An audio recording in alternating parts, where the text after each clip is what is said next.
श्रीमन नारायण। हमारा यह वक्तव्य बहुत चिर प्रतीक्षित रहा है।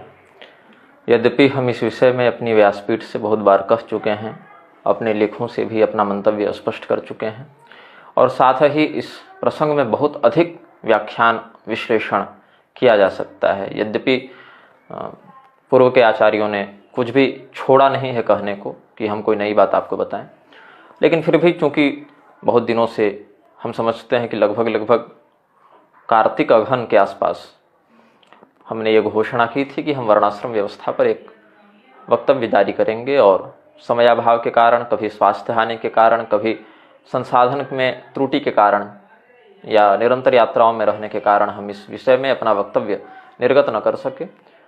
अभी हम जहाँ पर इस वीडियो को बनाने के लिए आए हैं, ये बहुत ही भाग दौड़ और भीड़ भाड़ भरा क्षेत्र है, इसीलिए इधर उधर की बहुत सी ध्वनियाँ इस वीडियो को प्रभावित कर सकती हैं। लेकिन हम प्रयास करेंगे कि आज इस वीडियो को मैं अब बना ही दूं, क्योंकि बहुत दिन हो गए हैं और बहुत से लोग थक चुके हैं। अब बोलना छोड़ दिए लोग कि आप इस विषय में वीडियो बनाइए। अब तो बहुत से लोग बोलना छोड़ दिए, क्योंकि जान गए कि बनेगा तभी जब बनाना होगा, जब ईश्वर चाहेंगे। इस विषय में आपको, यदि आप संस्कृत का अच्छा ज्ञान रखते हैं, शास्त्रीय दृष्टि को समझने की आप श्रीमन नारायण, स्वास्थ्य थोड़ा, वर्षा इधर हुई है अभी 2-3 दिनों से और सायंकाल के स्नान के बाद जटाएं गीली रहती हैं, तो थोड़ा हमें लग रहा है सर्दी इत्यादि का प्रकोप हो गया है। रात्रि जागरण आदि कुछ विशेष हो जा रहे हैं। अस्तु, यदि आप संस्कृत का विशेष बोध रखते हैं या बोध रखने वाले आचार्यों की संगति प्राप्त कर सकते हैं, तो आपको स्वामी श्री करपात्री जी महाराज के द्वारा लिखित चातुर्वर्ण्य संस्कृति विमर्श, इसको पढ़ना चाहिए। विचार पीयूष, ये तो खैर हिंदी का ग्रंथ है, लेकिन फिर भी भाषा शैली तो स्वामी करपात्री जी महाराज की तो अलग ही स्तर पर होती है। लेकिन संस्कृत का ज्ञान आपको है तो एक बार चातुर्वर्ण्य संस्कृति विमर्श, इस नाम से संभवतः उनका एक निबंध ग्रंथ है, उसको पढ़ लें। अन्यथा यदि थोड़े में अधिक समझने की योग्यता रखते हों, शास्त्र निष्ठा हो, तो विचार पीयूष पढ़ लें। और यदि दोनों ना हो या फिर ये ग्रंथ आपके लिए अप्राप्य हो, तो एक बहुत ही अच्छे विद्वान हैं, अभी उभरते हुए विद्वान हैं, हमसे तो वरिष्ठ ही हैं, आचार्य राजेश राजौरिया जी, वृंदावन वाले।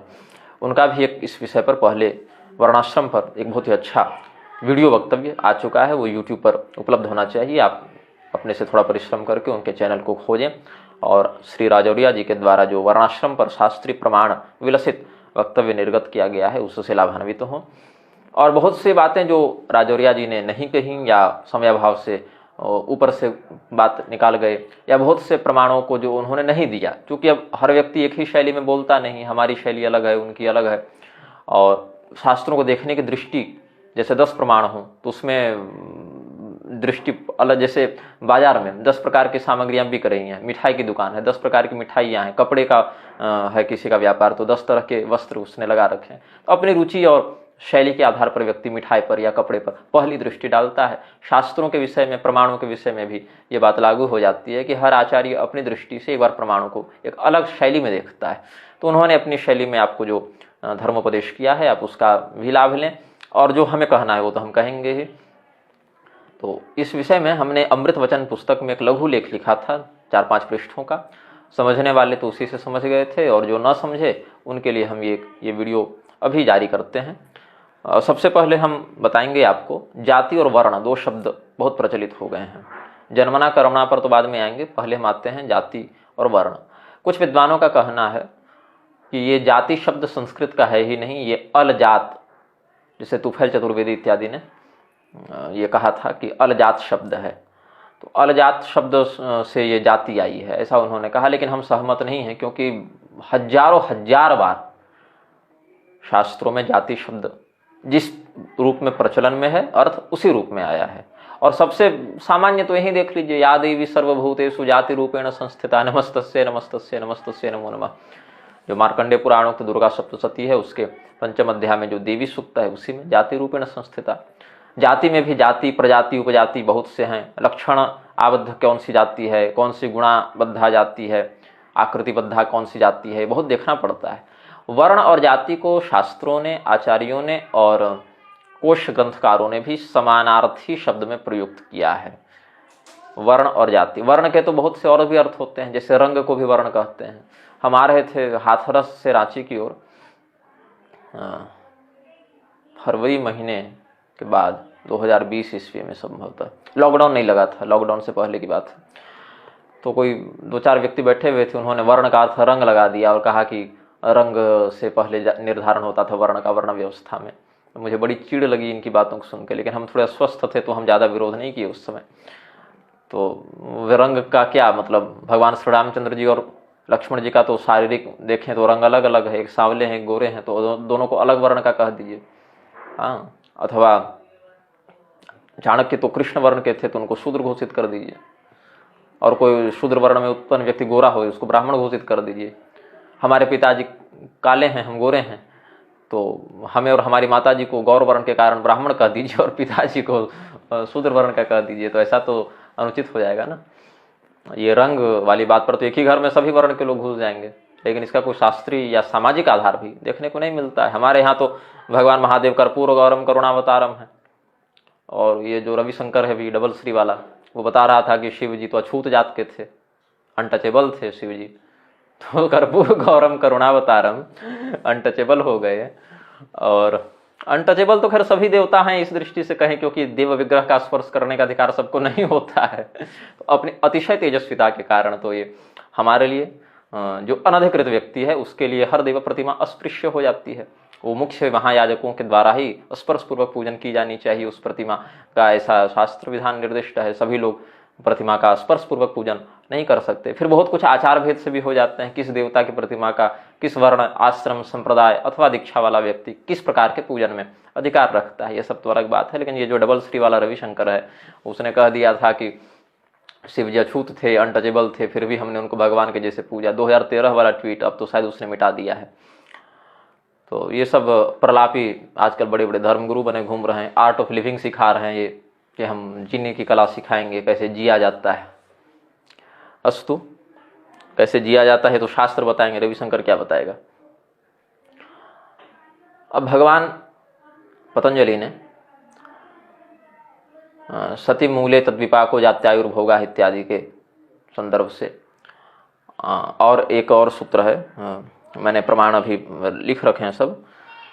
दुख जन्म प्रवृत्ति दोष मिथ्या ज्ञानम उत्तरोत्तरापाये तदनंतरापायाद अपवर्ग, जो उन्होंने मोक्ष की प्रशस्ति में कहा है कि दुख कहाँ से मिलता है व्यक्ति को, जन्म का मुख्य कारण क्या है। भगवान ने कहा ना गीता में, जन्म मृत्यु जरा व्याधि दुख दोषानुदर्शनम। दुख यही 4 जगह दिखता है, जन्म में, मृत्यु में, बुढ़ापा में और बीमारी में, अस्वस्थता में। तो मनुष्य के जो जन्म हैं, वो जन्म क्यों होते हैं मनुष्य के या किसी भी प्राणी के, पूर्वकृत प्रारब्ध को भोगने के लिए जन्म होता है। और जन्म ही जाति का कारण है। जन्म जाति का इसलिए कारण है, जनि प्रादुर्भाव इत्यादि से भी हम लें, जननार्थ अर्थ अगर हम ग्रहण करें तो जन्म से, अगर हम कर्म से कहते तो कृति कहलाता, वो घटनाक्रम कृति कहलाता। जन्म से जाति और कर्म से कृति होती है। जन्म से कृति और कर्म से जाति ये नहीं होता। जैसे जो अधभक्षण जिसको हम खा रहे हैं उसको अन्न कहते हैं, उसको हम गमन नहीं कर सकते या उसको हम शयन नहीं कर सकते, और जहाँ पर गमन कर रहे हैं उसको हम भक्षण नहीं कर सकते। तो जो जन्म है उससे जाति और जो कर्म है उससे कृति अथवा क्रिया, इसका संबंध शाब्दिक दृष्टि से भी सिद्ध होता है। तो मनुष्य के जन्म का मुख्य कारण है उसके पूर्व में जो कर्म उसने किए, पिछले जन्म में जो संस्कार उसने, कर्म संस्कार, कर्म प्रारब्ध का अर्जन किया, और उस कर्म प्रारब्ध का जो भोग शेष रह गया उसको क्षीण करने के लिए प्रारब्ध भोग के निमित्त जन्म होता है।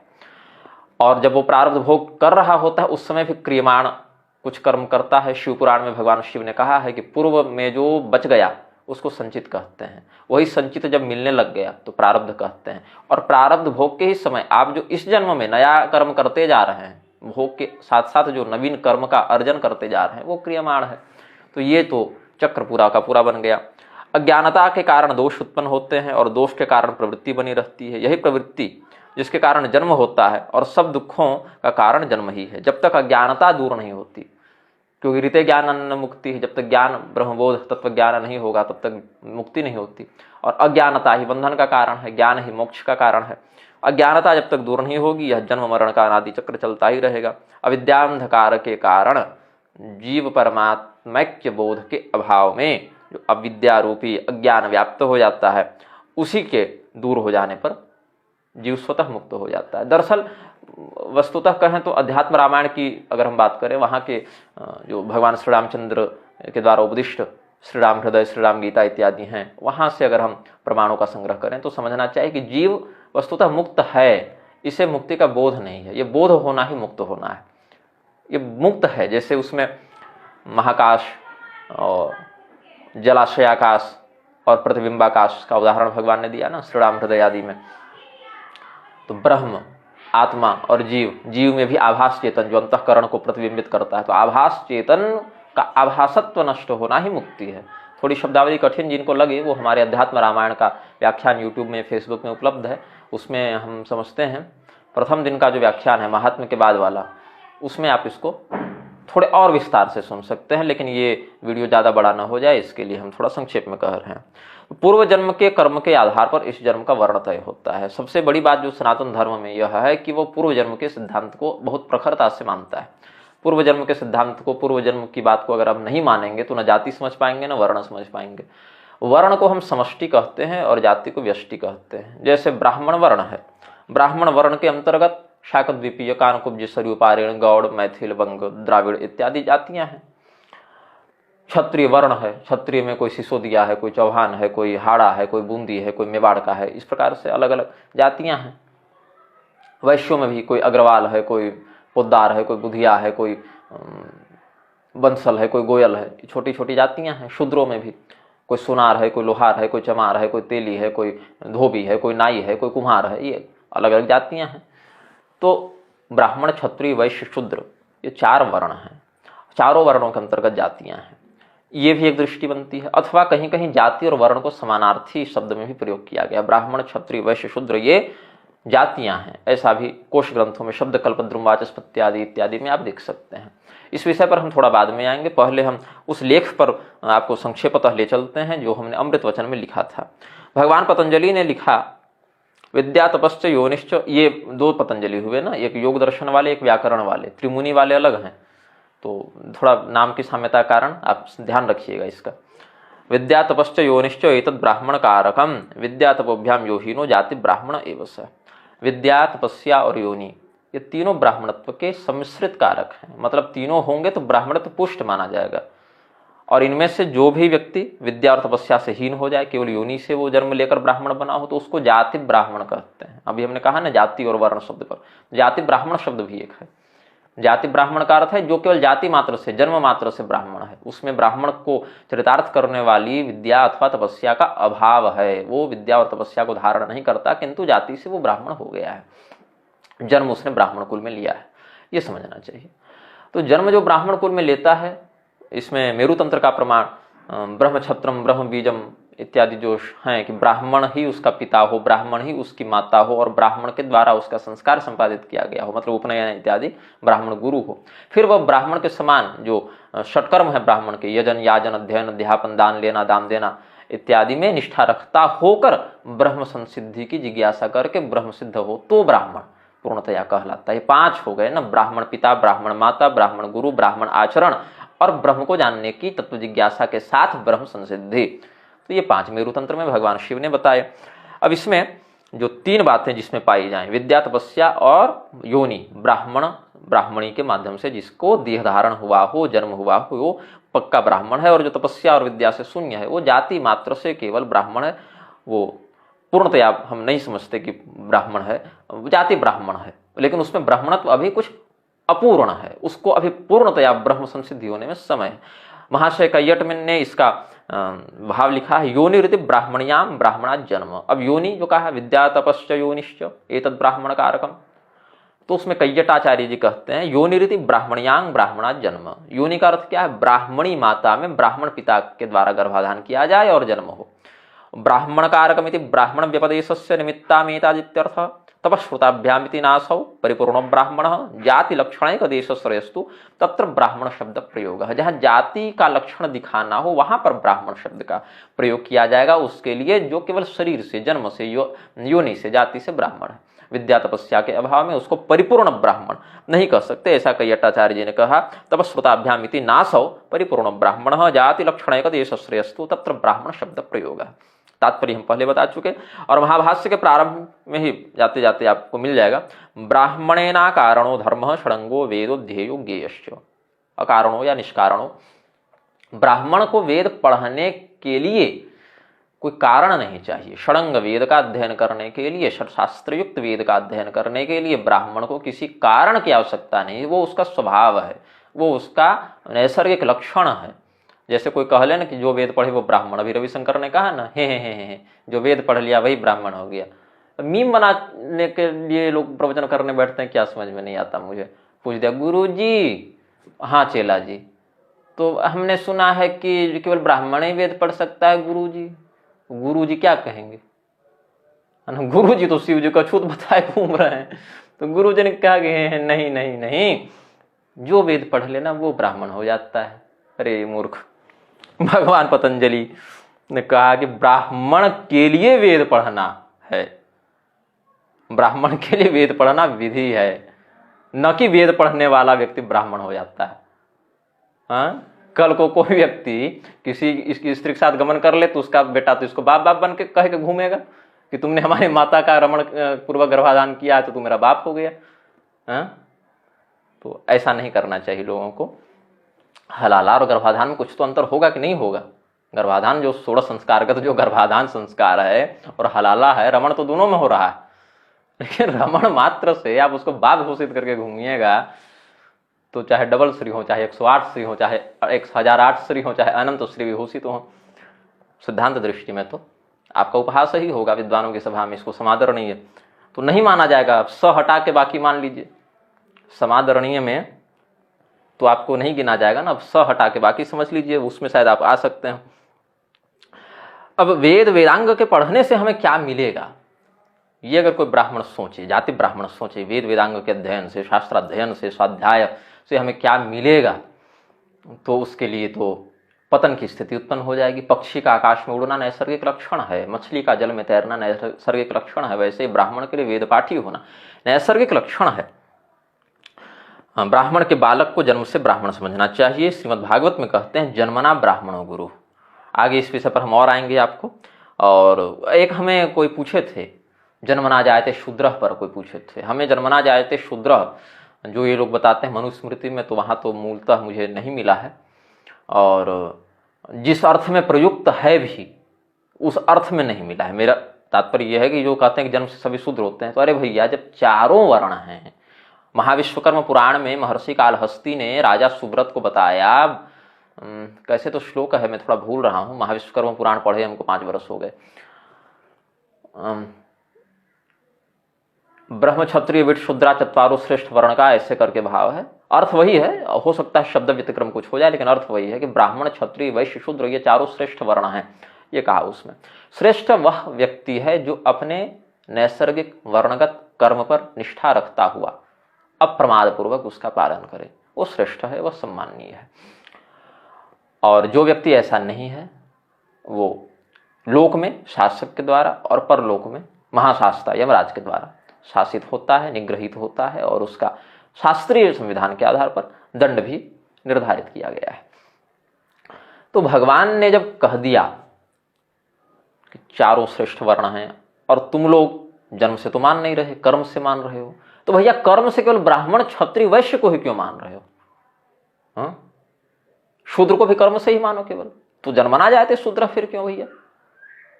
जन्म से सभी शूद्र होते हैं, ऐसा नहीं करना चाहिए ना। फिर तुमको ये कहना चाहिए जन्मना जाते नरः, ऐसे कह दो ना, जन्म से सभी मनुष्य होते हैं, फिर उसमें अमुक कर्म करने वाला ब्राह्मण, अमुक कर्म करने वाला क्षत्रिय, अमुक वैश्य और अमुक कर्म करने वाला शूद्र होता है। लेकिन नहीं, जन्मना जाते शूद्र तो तुमको मानना ही पड़ेगा। कर्मणा के लिए भी शरीर लगेगा ना। शरीर नहीं रहेगा तो हवा में कर्म करोगे, मेटावर्स में जाके कर्म करोगे, वर्चुअल। शरीर की आवश्यकता है, और शरीर जन्म से ही मिलेगा, डाउनलोड तो होगे नहीं तुम टोरेंट से। बैठ के तुमको अगर डाउनलोड कर लिया जाए पूरी बाइनरी फाइल हम ले आए तुम्हारी, तो तुम्हारा शरीर बन नहीं जाएगा। उसके लिए तो बाकायदा बाप के वीर्य से माँ के रज में घुसना पड़ेगा, और वहां से फिर पेट में 9 महीना 10 महीना रहोगे, तब पैदा होगे, और जब जन्म लेकर आओगे तब किसी कर्म में तुम्हारी प्रवृत्ति होगी। इस स्थिति में अगर कह दें कि केवल कर्म ही वर्ण का आधार है, तो जो बच्चा अभी कुछ कर्म किया ही नहीं है सिवाय पैंट गंदा करने के और हाथ पैर मारने के, वो 10 दिन का बच्चा जब नामकरण उसका किया जाएगा, तो कैसे विष्णु पुराण में बता दिया कि किसके नाम के आगे शर्मा है, किसके नाम के आगे वर्मा है, किसके नाम के आगे दास है, किसके नाम के आगे गुप्त है, जो भी है, जो चारों का है वर्णन।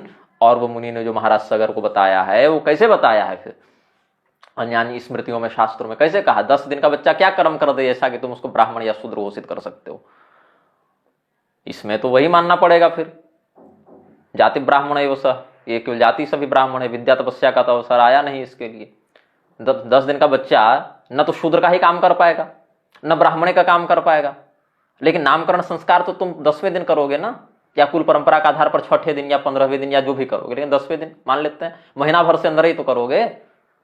अन्नप्राशन आदि तो उसका करोगे ना 6 महीना पर, 5 महीना पर, अपने लड़का लड़की कुल परंपरा के अनुसार पर, कहीं 5 में कहीं 6 में करते हैं। उसमें वो क्या कर्म कर दे ऐसा कि ब्राह्मण या शूद्र घोषित हो जाएगा, बताओ।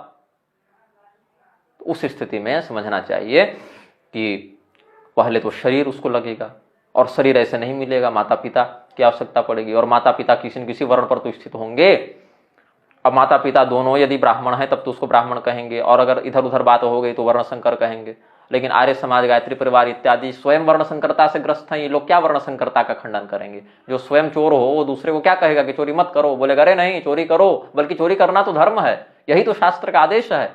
सभय भूमि गोपाल की, इसलिए हर जगह घर बनाओ। भूमाफियाओं के समर्थन में क्या कहेंगे, सभय भूमि गोपाल की, सब भगवान का, हम भी भगवान के, तुम भी भगवान का, इसलिए तुम्हारा घर हमारा घर हो गया, कब्जा कर लो जाके अंबानी घर में, अंटालिया में जाके, सब भगवान का है, हम भी भगवान के, तुम भी भगवान के, इसलिए तुम्हारा घर हमारा घर हो गया। तुम मार खाओगे ना कि नहीं खाओगे।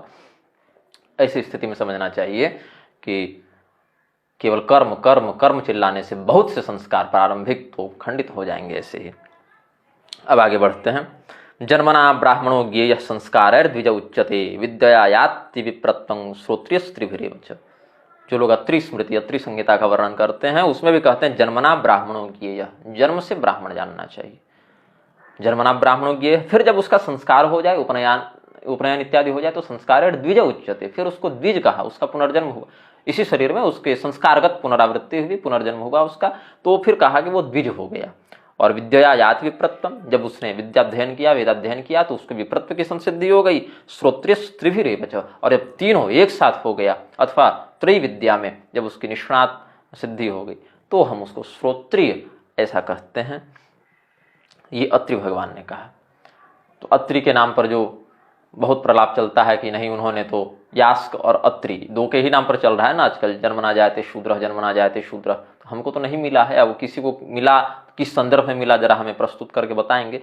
और जो आप लोग बताएंगे वो 10 से 10 साल पहले हम पढ़ के देख भी चुके हैं कि वो आपके कुतर्कों में क्या दम है क्या नहीं है। भगवान जो श्रीमद् भगवद गीता में विद्या विनय संपन्ने ब्राह्मणे गवि हस्तिनी सुनि चैव स्वपाके च पंडिता समदर्शिना, वहां पर आत्म तत्व की बात उन्होंने की है। जैसे आत्म तत्व बोधक बहुत से ऐसे, जैसे वज्र सूची को उपनिषद में वैसे वचन मिल जाएंगे, भविष्य पुराण में ऐसे वचन मिल जाएंगे, जहां पर आपको ऐसा लगेगा कि यहाँ तो विद्या अथवा तपस्या अथवा जन्म इनको ब्राह्मणत्व का कारक माना ही नहीं है। वहां आत्म तत्व का वो निरूपण कर रहे हैं कि ब्राह्मण क्षत्रिय वैश्य शूद्रादि शरीर की संज्ञाएं, आत्मा की संज्ञाएं नहीं है। तद्वत ब्रह्मचारी गृहस्थी वानप्रस्थी सन्यासी ब्रह्मचारी इत्यादि जो संज्ञाएं हैं वो शरीर की हैं, न कि आत्मा की हैं। तद्वत पिता पुत्र पत्नी मित्र शत्रु इत्यादि संज्ञाएं शरीर की हैं, आत्मा की नहीं। तद्वत स्त्री पुरुष नपुंसक जंतु इत्यादि शरीर की संज्ञाएं हैं, आत्मा की नहीं। ऐसा पूरा समन्वय करते हुए वहां बताया गया है। केवल ब्राह्मणत्व का निषेध कर दिया ऐसा नहीं, अपितु चातुर्वर्ण्य द्विलिंग चतुराश्रम और नानाविध भावनाओं से आबद्ध दैहिक संबंध ये देह के धर्म हैं, न कि आत्मा के, ये समझना चाहिए।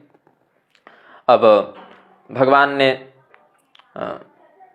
जो वेदों में उपदिष्ट किया है। यस्तु सर्वाणि भूतानि आत्मन्येवानुपश्यति सर्वभूतेषु चात्मानं ततो न विजुगुप्सते यस्मिन् सर्वाणि भूतानि आत्मैवा भूद्विजानतः तत्र को मोहः कः शोकः एकत्वमनुपश्यतः।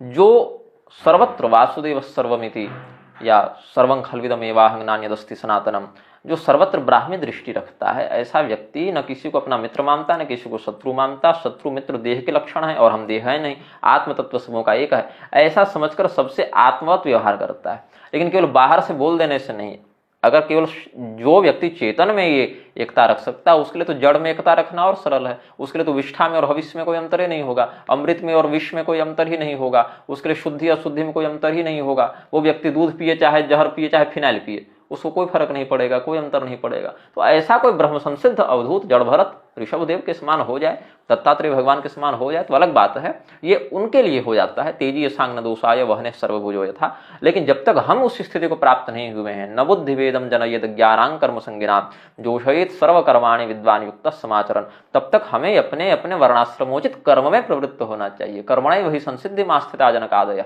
लोक संग्रह में वापि संपश्यन कर्तुमर्हसि। राजा जनक कितने बड़े विदेह थे, देह में रहते हुए उन्होंने देहाभिमान से अपने आप को मुक्त कर लिया, तो विदेह उनकी उपाधि पड़ गई। लेकिन कर्म क्षत्रिय का करते थे कि नहीं करते थे? जानते हैं कि ब्राह्मण के शरीर में जो चेतन है, हमारे शरीर में चेतन है, वो एक ही है। लेकिन व्यवहार मर्यादा में उन्होंने ब्राह्मण को प्रणाम किया कि नहीं किया? सज्जन का सम्मान और चोरों को दंड दिया कि नहीं दिया? तो देहगत मर्यादा में आपको कर्मानुबंध का आश्रय लेना पड़ेगा। कर्मानुबंधी ने मनुष्य लोग, ये मनुष्य लोग कर्मानुबंध से युक्त है, इसीलिए जब तक यहाँ है आपको यहाँ के प्रोटोकॉल पर चलना पड़ेगा। हाँ, अगर नहीं चल रहे तो आपको उस स्थिति पर पहुंचना पड़ेगा कि ये कर्म प्रारब्ध आपको बाधित न कर सके। क्षीयन्ते चास्य कर्माणि तस्मिन् दृष्टे परावरे, उस परावर ब्रह्म का दर्शन हो जाने पर जो कर्म प्रारब्ध का नाश हो जाता है, यदि आपको वो ब्रह्म ज्ञान संसिद्ध है तो कोई बात नहीं। उस स्थिति में तो दुर्वासा महर्षि ने इंद्र को कहा कि तुम अपने स्वर्ग के राज्य से भ्रष्ट हो जाओ। तो जो शतक्रतु अपने पुण्य बल के कारण इंद्र पद पर बैठे थे, उनके इंद्र पद का जो ऐश्वर्य था वो नष्ट हो गया। इंद्र पद पर बैठे नहुस को ब्रह्मज्ञानी ऋषियों ने कहा तू अजगर हो जा, तो अजगर हो गए। सनत कुमार ने तो जय विजय को अपुनरावर्ती वैकुंठ से नीचे भेज दिया। भले भगवान ने बाद में हस्तक्षेप करके 3 जन्म के बाद उनको वापस वहां पहुंचाने का अनुग्रह किया, लेकिन कर तो दिया ना शाप देकर। तो ऐसे निग्रहानुग्रह समर्थ जो तत्ववेत्ता जन है उनकी बात फिर अलग है, वो समर्थ है वैसा करने में, इसीलिए कर दिया उन्होंने। लेकिन जो समर्थ नहीं है वो देखा देखी नकल के आधार पर अगर इस प्रकार का अतिक्रमण या अव्यवस्था का जनन करेंगे तो फिर दंडनीय हो जाएंगे। भगवान जैसे आपका शरीर एक समाज का हिस्सा है और आपके शरीर में हाथ है, कान है, नाक है, मुंह है, पेट है, लिंग है, मस्तक है, पैर हैं, अलग अलग अंग हैं, वैसे ही ये संपूर्ण वर्ण समाज का हिस्सा और वर्ण के अंतर्गत जातियां इसकी अंगीभूत हैं, ऐसा हम समझते हैं। भगवान ने वेदों में भी क्रमशः वर्णोन्नति की बात कही है। छांदोग्य का मैं आपको प्रमाण दूंगा, यहाँ पर बहुत प्रसिद्ध प्रमाण है। तद्य इह रमणीय चरणाभ्यासो हयत्ते रमणीयाम योनिमापद्येरन् ब्राह्मण योनिम वा क्षत्रिय योनिम वा वैश्य योनिम वाथ इह कपूय चरणाभ्यासो हयत्ते कपूयांग योनिमापद्येरनश्व योनिम वा शूकर योनिम वा चंडाल योनिम वा। जो बहुत अच्छे आचरण वाले होते हैं, श्रेष्ठ आचरण को करते रहते हैं, करते रहते हैं, करते रहते हैं, वो क्रमशः उत्तम उत्तम योनियों को प्राप्त होते रहते हैं। और जो अशुभ आचरण करने वाले होते हैं वो क्रमशः इन्हीं अशुभ योनियों में भ्रमण करते रह जाते हैं। तो अलग अलग योनियों में जाते हुए जीव का कर्म प्रारब्ध उस योनि के गुण को धारण कर लेता है। जैसे आज एकादशी है, तो जो विष्णु व्रत का, विष्णु धर्म का पालन करने वाले लोग हैं वो एकादशी व्रत का पालन करेंगे। लेकिन जो कुत्ता है, जो सिंह है, जो गधा है, वो तो घास विष्ठा मांस ही खाएगा ना, तो उसकी योनि के ऊपर ये नियम लागू नहीं होगा, और जो उनके ऊपर लागू होगा वो हमारे लिए लागू नहीं होगा। तो जिस योनि में उस जीव की स्थिति अपने कर्म प्रारब्धानुसार हुई है, उस जन्म के, उस योनि के, उस शरीर के धर्म को वो धारण कर लेता है, उसके गुण को, उसके सत्व गुण, रजोगुण, तमोगुण अथवा क्रियागत व्यवहारगत कर्तव्यों को वह धारण कर लेता है। भगवान ने मनुस्मृति में कहा, ब्राह्मण संभवे नैव देवानाम अपि दैवतम प्रमाणम चैव लोकस्य ब्रह्मात्रेव हि कारणम। संभवेन एव ब्राह्मण देवानाम अपि देवतम। जो लोग मनुस्मृति के आधार पर कह रहे हैं जन्मना जायते शूद्र और ये और वो, उनको ये ध्यान देना चाहिए कि ब्राह्मण संभवे नैव, संभूत होने मात्र से, जन्म लेने मात्र से ब्राह्मण, देवानाम अपि दैवतम। कर्मणा एव तो नहीं कहा ना, संभवे नैव कहा। तो कर्मणा का सिद्धांत कहां से घुसा रहे हैं? संभव जब हुआ, संभूत जब हुआ, उत्पन्न जब हुआ वो जीव ब्राह्मण की योनि में, वहीं से वो देवानाम अपि दैवतम प्रमाणम चैव लोकस्य ब्रह्मात्रे भी कारणम। और भगवान ने भी गीता में कहा कारण गुण संगोस्य सदसद योनि जन्मसु। अब बहुत से लोग इसमें भगवान के वचनों का एक प्रकार से विहिंसन करते हुए गीता के श्लोक चातुर्वर्ण्यं मया सृष्टं गुणकर्म विभागसः तस्य कर्तारमप्याम विद्य कर्तारमव्ययम्, तो इसमें जो गुण कर्म विभागशः, इसमें कहा कि यहाँ तो कर्मणा कह दिया भगवान ने, कर्म से होता है। तो अरे भैया जब कर्म से होता है तो यहाँ तो तुम बाद में ना पहुंचा, पहला अध्याय पढ़ लिया, दूसरा अध्याय पढ़ लिया, तीसरा अध्याय पढ़ लिया, तबे ना यहाँ तक पहुंचा कि पहले अध्याय के पहले श्लोक में भगवान कह दिए गुण कर्म विभागशः। तो पहले अध्याय में जो अर्जुन व्यपथुश्च शरीरे में रोमहर्षश्च जायते कर रहे थे कि भैया हमको थरथरी मार दिया, हम तो लड़ नहीं पाएंगे, हम तो गांडीव धनुष अपना रख दिए, रथोपस्थोपावश्यत, अपने भी जाके डिक्की में बैठ गए, रथ की उपस्थ भाग में बैठ गए जाकर। तो क्या करोगे? तो भीख मांगेंगे, श्रेयो भोक्तुम भैक्षमपि इहलोके, लेकिन ये खून से सना राज्य नहीं ग्रहण करेंगे। गुरुन हत्वा हि महानुभावान् श्रेयो भोक्तुम भैक्षमपि इहलोके हत्वार्थ कामांस्तु गुरूनिहैव भुंजीय भोगान रुधिर प्रतिग्धान। तो भगवान हंसने लगे। अब कहे कि कैसा ये अभी प्रलाप करते हो, अशोच्यानन्व शोचस्पं प्रज्ञावादांश्च भाससे गतासु न गतासूंश्च नानुशोचन्ति पंडिता। भगवान ने वहां पर झिड़का है अर्जुन को और वहीं से प्रारंभ किया। करे तुम क्षत्रिय हो, क्षत्रिय का कर्म है युद्ध करना, तुम ब्राह्मण वृत्ति में कैसे जा रहे हो भाई? तो अगर मात्र कर्म बदल लेने से व्यक्ति का वर्ण बदल जाता तो उस स्थिति में तो कोई भी व्यक्ति कुछ भी कर्म करे और दिन में 10 बार अपना वर्ण बदले, फिर कर्म प्रारब्ध की क्या बात हो जाती? कोई लड़का अगर पूजा पाठ कराने गया है, वो ब्राह्मण हो गया और बाजार में उधर से सब्जी खरीदते हुए आया तो व्यापार धर्म का विपणन करने कारण बनिया हो गया, फिर घर में आके उसने देखा कि माँ तो झाड़ू लगा रही है, सेवा कर्म कर रही है, तो माँ को क्या प्रणाम नहीं करेगा? क्या कहेगा? तुम शूद्र हो गई, अभी प्रणाम नहीं करेंगे। तो ये कोई बात नहीं हुई ना।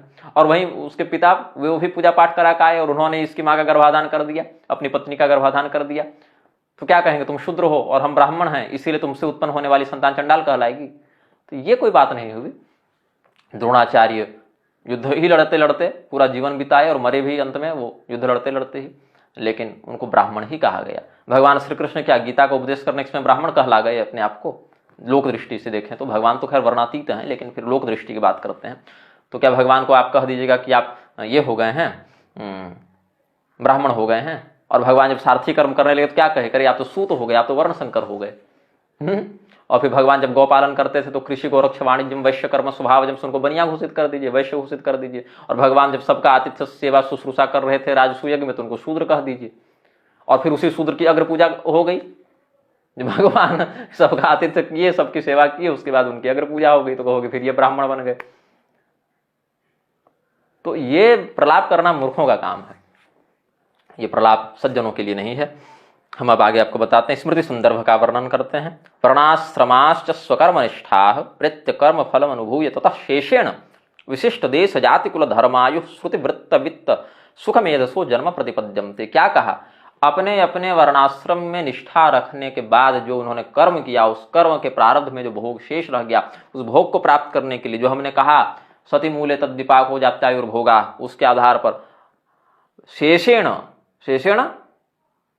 कर्म विपाकेन विशिष्ट देश जाति कुल धर्मायु, क्या क्या मिलता है, किस जगह पर जन्म लोगे वो पता चलेगा पिछले जन्म के कर्म के आधार पर। अगला जन्म किस देश में होने वाला है, किस जाति में होने वाला है, उस जाति में भी किस कुल में होने वाला है, उस कुल में कौन से आचरण का, धर्म का, कुल धर्म का पालन होगा, और क्या आयु होगी, कितने समय तक रहोगे, ये सब निर्धारित हो जाता है। हाँ, आयु के संदर्भ में कभी कभी ऐसा देखा गया है, जैसे मार्कंडेय के प्रसंग में दीर्घायु हो जाना, वेन के प्रसंग में अल्पायु हो जाना। अगर कोई बाहर का विशेष देव तत्व या आसुरी तत्व इसमें प्रयोजित हो जाए, जो उसके कर्म प्रारब्ध को थोड़ा बहुत फेरबदल कर दे, तो आयु में कुछ वृद्धि और कुछ हानि पूर्वकृत कर्म के ही किसी विनियोग से देखने को मिलती है, उसमें भी कर्म ही प्रधान हो जाता है। जैसे मार्कंडेय मुनि ने भगवान शिव की शरणागति ग्रहण करने का जो कर्म किया, वो कर्म ही उनकी दीर्घायुष्य में कारण बन गया, क्योंकि वो कर्म भोग होना शेष था, वही कर्म दीर्घायुष्य में निमित्त बन गया। और वेन के द्वारा ब्राह्मणों का, यज्ञ का, देवता का जो निरादर किया गया, वो निरादर रूपी अधर्म ही उनके अल्पायु होने में तत्काल निमित्त बन गया,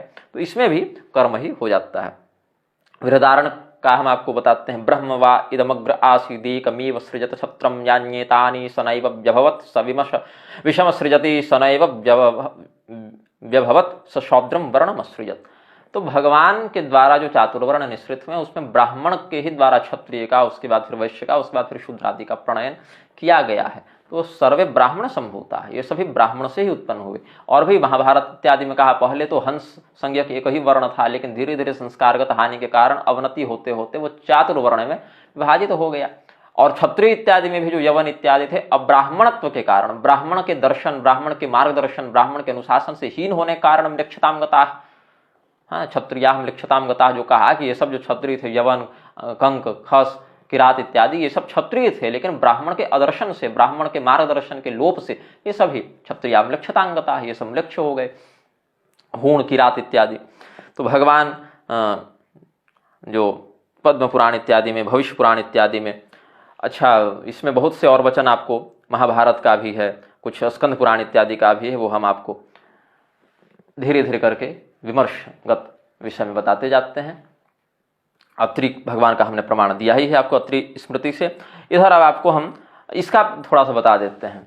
ये बड़ा प्रसिद्ध चल रहे हैं ऐतरेय महिदास, इनको लेकर आर्य समाजियों के गुरुदेव में अलग जलन मचती है, इनकी किडनियां कुलबुला जाती हैं आर्य समाजियों की, गायत्री परिवार वालों की। वो लोग कहते हैं अरे देखो ऐतरेय महिदास शूद्र होकर वो ब्राह्मण बन गए। काहे भैया, तो नाम में दास लगा हुआ था, तो नाम में तो तुलसीदास के भी दास लगा हुआ था, हमारे पिताजी भी आचार्य शंकर दास हैं, तो भगवान के नाम के आगे दास लग गया या किसी शब्द के पीछे दास लग गया, तो सीधे दास शब्द से हम उसको शूद्र घोषित नहीं कर सकते। आनंद रामायण में दो बड़े श्रेष्ठ वैष्णवों का, विद्वानों का, ब्राह्मणों का शास्त्रार्थ वर्णित है, रामदास और कृष्णदास।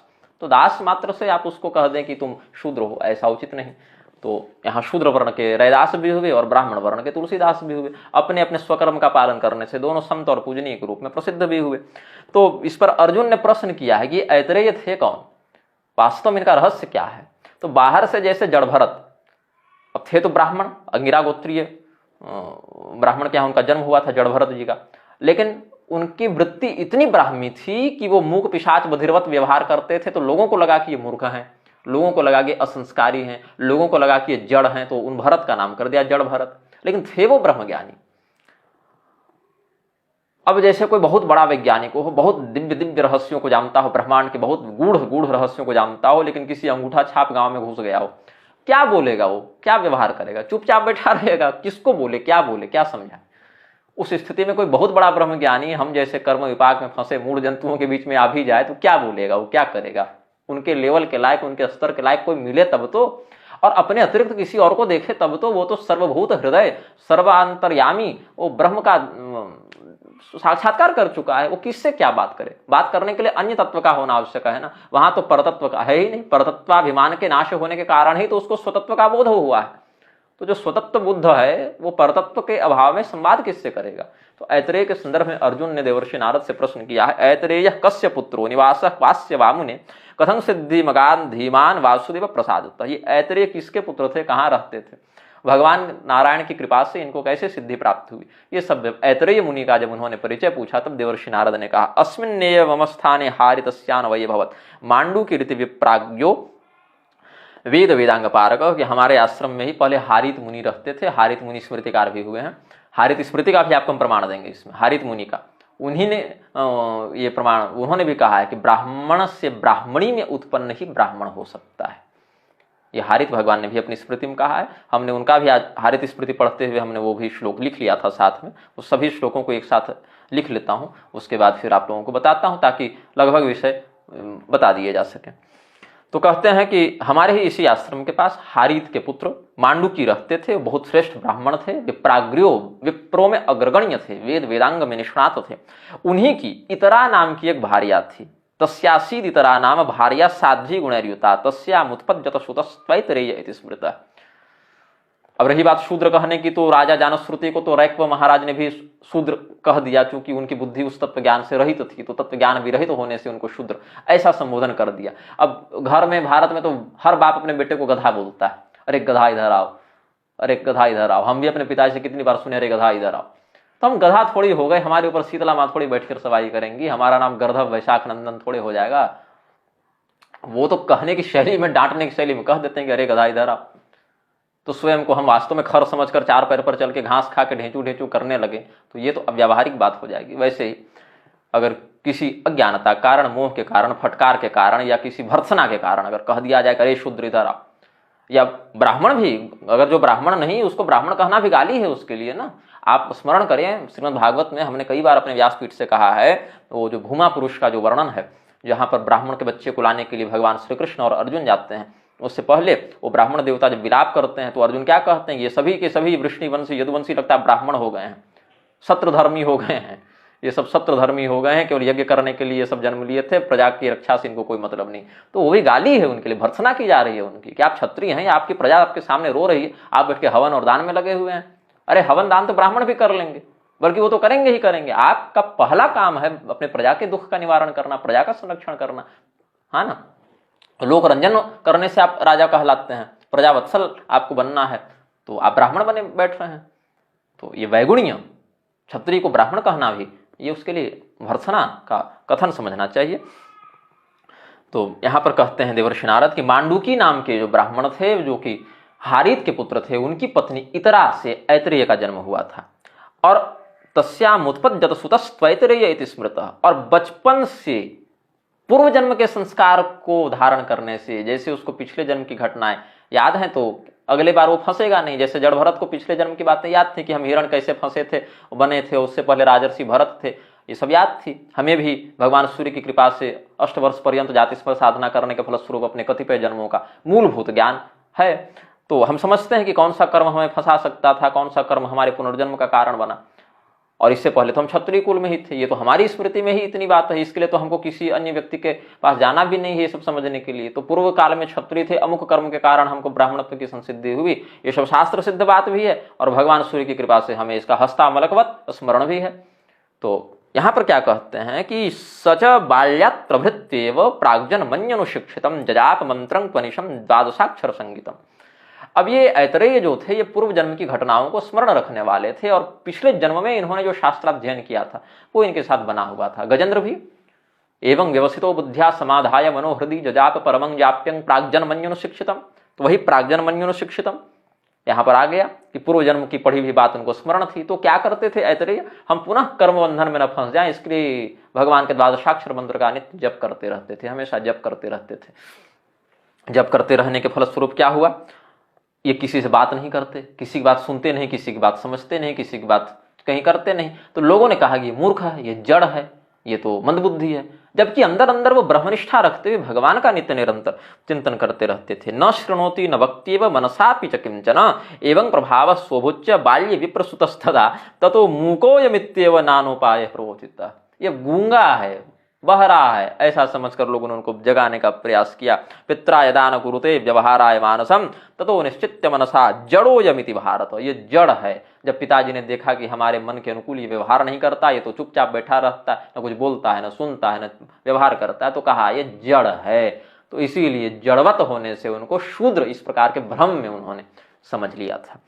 तो उनका फिर विवाह इत्यादि होता है। विवाह के बाद उनकी पत्नी कोई बड़ी परेशानी होती कि इनके पति को तो गृहस्थी मन नहीं लगता, और बहुत कुछ हुआ। तो फिर वो अंत में जाकर अपना रहस्य बताए ऐतरेय मुनि कि हम क्या हैं और परमात्मा क्या हैं, और कैसे जन्म मरण चक्र से जीव को छूटकर भगवान की ओर जाना है। ये पूरा का पूरा जो तत्व ज्ञान है वो फिर ऐतरेय ने वहां उपदिष्ट किया। ये प्रमाण हमने आपको स्कंद पुराण के माहेश्वर खंडांतर्गत कौमारिका खंड के अध्याय 42 से दिया है। आप इसका उपरोक्त ग्रंथ में पूरा प्रसंग पढ़ सकते हैं। समयाभाव से हमने इतना आपको कह दिया ऐतरेय कौन थे।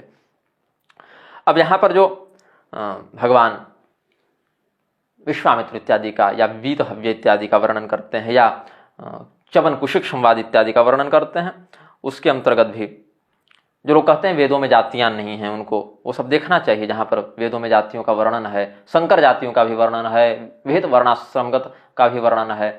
बृहद्धर्म पुराण में देख लीजिए, स्कंद पुराण में देख लीजिए, भविष्य पुराण में देख लीजिए, बहुत स्थानों पर है। कहाँ कहाँ बताएं, इतने स्थानों पर की मत कहिए। भागवत महापुराण में नहीं है जातियों का वर्णन, महाभारत में नहीं है क्या? ब्राह्मण क्षत्रिय वैश्य शूद्र सभी राजसू यज्ञ में सम्मिलित होने के लिए युधिष्ठिर महाराज के पास आए। जब भगवान श्री रामचंद्र जी वनगमन के लिए जाते हैं तो सभी लोग जाते हैं उनके पीछे पीछे। रामायण में उनके सभी जनपद वाले जितने नगरवासी ग्रामवासी सभी जातियों के लोग जाते हैं। और पठन द्विजो वा वृषभध्वमी यात स्यात् क्षत्रियो भूमिपतित्वमी यात वणिक जनः पण्य फलत्वमी यात जनश्च शूद्रोपि महत्वमी यात इत्यादि चातुर वर्ण का वर्णन तो सर्वत्र है ना। तो इसमें ये नहीं कि कोई बाद में जोड़ दिया या यहाँ से आ गया वहां से आ गया। आपको हम सूत संहिता का प्रमाण देते हैं। सूत संहिता स्कंद पुराणों तो सूत संहिता है, उसमें अध्याय 12 का श्लोक 51 देखें। सर्वेषां जन्मना जातिर नान्यथा कर्मकोटिभिः पश्वादीनाम यथा जातिर जन्मनैव न चान्यथा। सभी की जाति जन्म से निर्णीत होती है, जन्म से ही जाती है, कर्म से क्रिया से तो कृति है। सभी की जाति जन्म से निर्णीत होती है, किसी अन्य प्रकार से नहीं। करोड़ों कर्म करके भी शरीर की जाति को नहीं बदल सकते आप। जब तक शरीर नहीं बदलाया जाएगा जाति नहीं बदली जाएगी। जैसे पशु इत्यादि की गो इत्यादि जो जाती है, गो अश्व खर इत्यादि जो जाती है, वो सब जन्म से ही होते हैं, अन्य उनके कर्म से नहीं। जैसे गाय दूध दे रही है तो भैंस भी दूध दे रही है, बकरी भी दूध दे रही है, गधी भी दूध दे रही है, कुतिया भी दूध दे रही है। तो उस स्थिति में दुग्ध देने की साम्यता से हम सबों को एक ही जाति का तो नहीं बता सकते। गमन रूपी जाति तो मनुष्य भी कर रहा है और कुत्ता भी कर रहा है। अब ये जो हो गया ना, ये देख हिंदू का खून मुसलमान का खून दोनों का खून लाल है, अब बता किसका खून कौन। उसी व्यक्ति को उठा के पटक के कुत्ते का खून दिखाकर कहोगे ये भी लाल है, तुमको इसी का खून चढ़ाएंगे, तो तुरंत विद्रोह करेगा। उसमें मेडिकल का एक्ट लगा देगा कि नहीं ये हमारे जान लेने की कोशिश कर रहा था, ये हमारे मृत्यु का प्रयास कर रहा था। तो केवल रंग से कहाँ शास्त्र ने कहा कि खून के रंग के लाल होने मात्र से जाति साम्यता हो जानी चाहिए। वो तो बाप का भी खून लाल है, बेटा का भी खून लाल है। इसका अर्थ थोड़े है कि बेटा अपनी माँ से दूसरी संतान उत्पन्न कर ले, कह के कि बाप का भी खून लाल है, मेरा भी खून लाल है, और देख कर तो बता नहीं सकते कि इसका खून क्या है। अरे भैया, देख कर तो आप ये भी नहीं बता सकते कि खून में कौन से रोग का विषाणु है। तो इसका अर्थ थोड़े है कि आपको मलेरिया से संक्रमित रक्त चढ़ा दें या एड्स वाला खून आपको चढ़ा दें। उसमें तो आप नहीं ना मानिएगा। तब कहिए नहीं उसकी ब्लड टेस्टिंग कराओ। काहे भैया, आंख से नहीं दिख रहा है तुमको कि कौन सा लाल है और कौन सा पीला है, कि कुत्ता है कि हिंदू है कि मुसलमान है कि क्या है, ब्राह्मण है कि शूद्र है। तो वहां तो तुम ब्लड टेस्टिंग कराओगे। तो जब टेस्टिंग कराओगे मतलब तुम अपने नेत्रों की सीमित शक्ति को स्वीकार कर रहे हो, और उस शक्ति को तुम अतिक्रमित करके कुछ विशेष विज्ञान का आश्रय लेकर तुमको उसके अंदर की बात को समझना है कि खून में क्या है। उसी प्रकार से तुमको शास्त्र की दृष्टि का आश्रय लेकर वर्णाश्रम को समझना पड़ेगा। केवल हाथ काट के हिंदू का मुसलमान का खून लाल है ऐसा कह दोगे तो ये वर्णगत और शास्त्रगत बात नहीं होगी। तो इस प्रकार से हमने सूत संहिता से आपको प्रमाण दिया। ब्रह्म यामल तंत्र का भी हमने प्रमाण, ब्रह्म यामल तंत्र 4-5 दिन पहले पढ़ रहे थे तो हमें मिला, संयोगों साथ मिल गया तो हमने इसको भी रख लिया। वर्णानां क्रमशो वक्षे शृणु ब्रह्मन् समासतः। भगवान क्या कहते हैं कि देखो संक्षेप में समासतः शृणु, क्या शृणु, वर्णानां क्रमशो वक्षे, क्रम से हम वर्ण का वर्णन करते हैं। ब्राह्मण्यां ब्राह्मणाज्जात संस्कृतो ब्राह्मणो भवेत्। ब्राह्मणी में ब्राह्मण से उत्पन्न जो संस्कृत है, ये नहीं कि किसी भी ब्राह्मणी में कोई भी ब्राह्मण पैदा कर दे, नहीं, संस्कार होना चाहिए, गर्भाधान संस्कार की विधि से होना चाहिए। ये नहीं कि कोई भी ब्राह्मण किसी भी ब्राह्मणी को उठाकर रमण कर दे तो संतान ब्राह्मण उसको हम कह देंगे, नहीं, उसमें भी व्यभिचारगत दोष है, उसमें नहीं। संस्कृत होना चाहिए मतलब उसमें गर्भाधान आदि जो पहले विवाह से पाणिगृहीता पत्नी में गर्भाधान संस्कार की विधि से गर्भाधान करे, ऐसा ब्राह्मण और ऐसी ब्राह्मणी से उत्पन्न संतान की ब्राह्मण संज्ञा है। हम इस वीडियो में भी बहुत जल्दी जल्दी बोल रहे हैं क्योंकि समय मेरे पास बहुत अधिक नहीं बचता इन सब कार्यों के लिए। देखिए ना, नवंबर दिसंबर में आना था और मार्च आधा बीत गया ये वीडियो बनाते बनाते।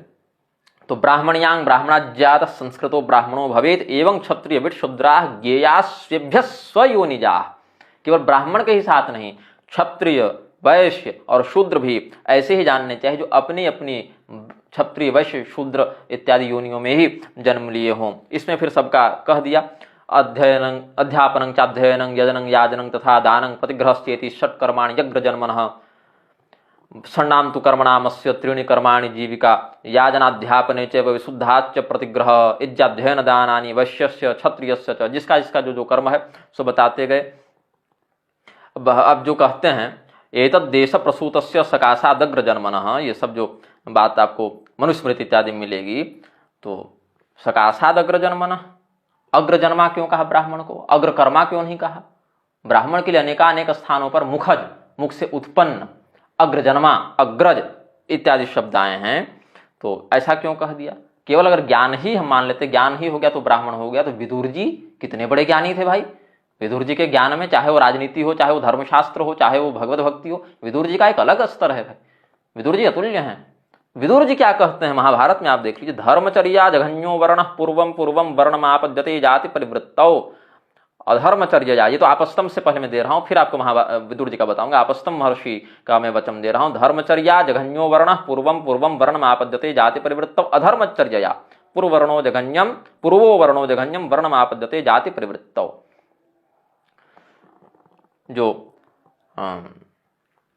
नीचे के वर्ण हैं वो धर्म के पालन से धीरे धीरे करके ऊपर के वर्णों में जाति प्रवृत्त होकर आते हैं, और जो ऊपर के वर्ण हैं वो अपने अधर्म रूपी आचरण कारण नीचे गिरते गिरते गिरते गिरते, जैसे शूद्र धर्माचरण करते करते करते ब्राह्मण, और ब्राह्मण अधर्माचरण करते करते नीचे शूद्रता को प्राप्त होता है। लेकिन क्या उसी जन्म में? इस पर हम आगे विश्लेषण करेंगे। तस्मिनेव जन्मने किम अग्रे वक्ष्यामः।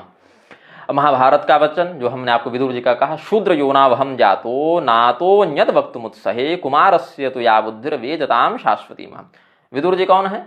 धर्मराज यमराज की अवतार हैं, और उनके कैसे अवतार हैं? तो शाप भ्रष्ट होने से, मांडव्य शापच्युत होने से ये आए हैं, शूद्र वर्ण में आए हैं। तो कहा इन्होंने कि शूद्र योनि में हमने जन्म लिया है, इसीलिए इससे अधिक सीमा वाला ज्ञान हम नहीं बता सकते। इसमें सनत सुजात कुमार महर्षि का जो मत है वही हमारा भी मत है। आप उनके मुख से सुन लें, क्योंकि ये विद्या उनके मुख से श्रवण की जानी चाहिए। ये स्वयं विदुर जी ने कहा। तो क्या विदुर जी को ब्राह्मण नहीं कहा जा सकता था? विदुर जी क्या नीला रंग पोत के नहीं कह सकते थे कि अरे हम इतने बड़े ज्ञानी भैया, कौन कहता हम ब्राह्मण नहीं है, हम भी ब्राह्मण हैं? लेकिन नहीं, वो धर्मज्ञ थे विदुर जी, महाभागवत हैं, इसीलिए उन्होंने स्पष्ट कह दिया कि हमारा ये अधिकार है, हमारा ये काम है। और जो इसके आगे के ज्ञान के व्याख्यान में समर्थ हैं, हम उनको बुला देते हैं, आप उनसे इसी ज्ञान को प्राप्त करें। और वो जो कह रहे हैं वो ही हम भी कहेंगे, हमारा भी वही मत है, लेकिन उस बात को कहने के लिए हम अधिकृत नहीं हैं। ये उन्होंने स्पष्ट बता दिया। अब इसके बाद हम आपको जो लोग जन्मना जायते शूद्र संस्कार द्विज उच्यते, स्कंद पुराण में हमें मिला, स्कंद पुराण के नागर खंड के अध्याय 239 के श्लोक 31 में मिला, जन्मना जायते शूद्र संस्कारा द्विज उच्यते शापानुग्रह सामर्थ्यम तथा क्रोध प्रसन्नता। जन्मना जायते शूद्र संस्कारा द्विज उच्यते का यहाँ पर अर्थ यह है कि भगवान ने जब जन्म दिया तो भगवान ने जिस कर्म प्रारब्ध को भोगने के लिए जिस प्रकार की योनि में जीव को भेजा है, वहां पर तो उस स्थिति में उसको संस्कारित किया नहीं, क्योंकि प्रसव तो सबका समान ही हुआ। ये तो नहीं कि कोई पेड़ से टपका और कोई खदान से निकला। माता के गर्भ से, अपान गर्भ के जो वेग से जन्म हुआ उसमें तो सभी, तो शूद्र को एक जाति कहा और ब्राह्मण क्षत्रिय वैश्य को द्विजाति कहा। और द्विजाति इसीलिए कहा क्योंकि उनके लिए संस्कार की अनिवार्यता है, यज्ञोपवीत आदि की, और यज्ञोपवीत आदि की अनिवार्यता है तभी वो द्विजाति बनेंगे। और अगर उसके अभाव की हम बात करें, अगर वो संस्कार अगर खंडित हो जाए तो जैसे एक जाति शूद्र है वैसे वो भी शूद्रवत ही कहाएगा, है ना। इसीलिए कह दिया उस समय कि जन्मना जायते शूद्र। लेकिन इसी स्कंद पुराण के प्रभास खंड के अध्याय 106 के श्लोक 31वें को देखें, यहाँ नागर खंड के 239 के श्लोक 31वें को हमने बता दिया। अब स्कंद पुराण के ही प्रभास खंड के अध्याय 106 के 31वें श्लोक को देखें तो क्या कहा, ब्राह्मणों ही महद्भूतं जन्मना सह जायते। ब्राह्मण सभी प्राणियों में श्रेष्ठ जन्म के साथ ही होता है। लोके लोकेश्वराश्चापि सर्वे ब्राह्मण पूजका, यह स्कंद पुराण से ही कहा। तो इन दोनों का आपको समन्वय समझना चाहिए कि संस्कारा द्विज उच्यते, जन्म लेते लेते हम उसको द्विज नहीं कर सकते, क्योंकि द्विजत्व का कारक जो संस्कार है उसका अभी अभाव है। फलतः उसको संस्कार युक्त करके द्विजत्व की उपाधि से योजित करना पड़ेगा। ये बात समझनी चाहिए। हारित भगवान का हमने आपको वर्णन किया, ऐतरेय के जो दादा लगे हारित मुनि, उन्होंने अपनी स्मृति में क्या कहा, हारित स्मृति में ब्राह्मण्यां ब्राह्मणेनैव उत्पन्नो ब्राह्मण स्मृतः, जो ब्राह्मणी में ब्राह्मण के द्वारा ही उत्पन्न किया जाए उसे ब्राह्मण कहते हैं। अत्रि स्मृति से हम बता चुके हैं, जन्मना ब्राह्मणोज्ञेय संस्कारेण द्विज उच्यते, विद्या याति विप्रत्यं श्रोत्रियस्त्रिभिरेव च, चाहे त्रिभि श्रोत्रिय उच्यते, ऐसा भी कहीं कहीं पाठ वेद मिलता है। अत्रि स्मृति के दोनों प्रकारों का हमने अध्ययन किया, लेकिन दोनों अत्रि स्मृतियों में हमको जन्मना जाते शूद्र तो कहीं नहीं मिला। अब हम आपको लवाक्षी स्मृति का कलिवर्ज प्रकरण, उसमें आप देखें, असवर्णासु कन्यासु विवाहास्तद विजन्मनाम वृत्त स्वाध्याय सापेक्ष मग संकोचनम, तथा जो असवर्णा कन्या है, जैसे ब्राह्मण के लिए क्षत्रिय वैश्य शूद्र इत्यादि असवर्णा हो गई, क्षत्रिय के लिए शेष असवर्णा हो गए, वैश्य के लिए वैश्यातिरिक्त असवर्णा हो गए, तो इनसे विवाह कलियुग में निषिद्ध है। पूर्व काल में भी जहां पर स्मृतियों में वचन आया ब्राह्मण अपने और अपने अतिरिक्त सभी से विवाह कर सकता है, वहां ब्राह्मण यद्यपि शूद्र कन्या से विवाह कर सकता है, लेकिन उससे उत्पन्न को आप पूर्ण ब्राह्मण नहीं कर सकते। ब्राह्मण्याम ब्राह्मणा जात, इसी को आप ब्राह्मण मानिएगा। उस स्थिति में काम वशात अगर कर ले तो भी उसको विवाह की मान्यता तो दे देते थे, व्यभिचार नहीं कहते थे, लेकिन फिर उससे उत्पन्न संतान को गर्हित ही माना जाता था, श्रेष्ठ नहीं माना जाता था। और याज्ञवल्क्य भगवान ने कह दिया सवर्णेभ्यः सवर्णासु जायन्ते ही सजातयः। यहाँ पर सजाति क्यों कहा? जो सवर्ण से सवर्ण में, यहाँ सवर्ण का अर्थ ये नहीं ब्राह्मण क्षत्रिय वैश्य, ब्राह्मण क्षत्रिय वैश्य शूद्र सभी सवर्ण ही हैं, कोई दलित अलग और सवर्ण अलग ऐसा नहीं। ये सब राजनीति फूट डालो राज करो वाली नीति में आ गए। सवर्ण क्या है? ब्राह्मण के लिए तो क्षत्रिय असवर्ण हो गया, और क्षत्रिय के लिए ब्राह्मण असवर्ण हो गया, और शूद्र के लिए शूद्र सवर्ण हो गया और ब्राह्मण असवर्ण हो गया। सवर्ण का अर्थ है जो हमारे समान वर्ण का हो, असवर्ण का अर्थ है जो हमारे वर्ण से भिन्न वर्ण का हो। ये परिभाषा है शास्त्रीय। लेकिन आज क्या है? मूर्खता और राजनीतिक कारण तो विकलांग को दिव्यांग और दिव्यांग को विकलांग भी कह सकते हैं। रामभद्राचार्य गए जगन्नाथ स्वामी जी के दर्शन के लिए, भगवान जगन्नाथ का स्वरूप दिव्य है, वहां जय विकलांग कह के आ गए, हमें कहलगांव के आयोजकों ने बताया। और हमारे जो क्या नाम है, नरेंद्र मोदी जो प्रधानमंत्री हैं, उन्होंने विकलांग को दिव्यांग कर दिया, रामभद्राचार्य ने दिव्यांग को विकलांग कर दिया। तो शब्दों को खेलने से जो अर्थ है तात्पर्य वो बदल नहीं जाएगा। आम को इमली कह दीजिएगा और इमली को अंगूर कह दीजिएगा तो ये मूर्खतापूर्ण नहीं माना जाएगा। आप अपने प्रभाव में, अपनी सत्ता में, अपने सैन्य बल से, अपने परिचय बल से, अपने सामाजिक प्रभाव से अगर आम को इमली कह भी दें, लेकिन प्रकृति उस अर्थ को स्वीकार करेगी नहीं, और साल 2 साल 10 साल पीढ़ी 2 पीढ़ी के बाद आपका अर्थ स्वयं विद्वत जनों की सभा में निरस्त कर दिया जाएगा। तो इसीलिए जो शास्त्र के जन हैं उनको ये समझना चाहिए कि जो अर्थ जिस शब्द में, जिस प्रसंग में, जिस उद्देश्य के साथ प्रयुक्त हुआ है उसी का आश्रय ग्रहण करना चाहिए। भगवान इंद्र ने महाभारत के मतंगोपाख्यान में इसका रहस्य बड़ा सुंदर समझाया है। मतंगोपाख्यान एक है, मतंग एक गुणहीन, संस्कारहीन व्यक्ति थे। उन्होंने तपस्या के माध्यम से ब्राह्मण बनने का उपक्रम किया।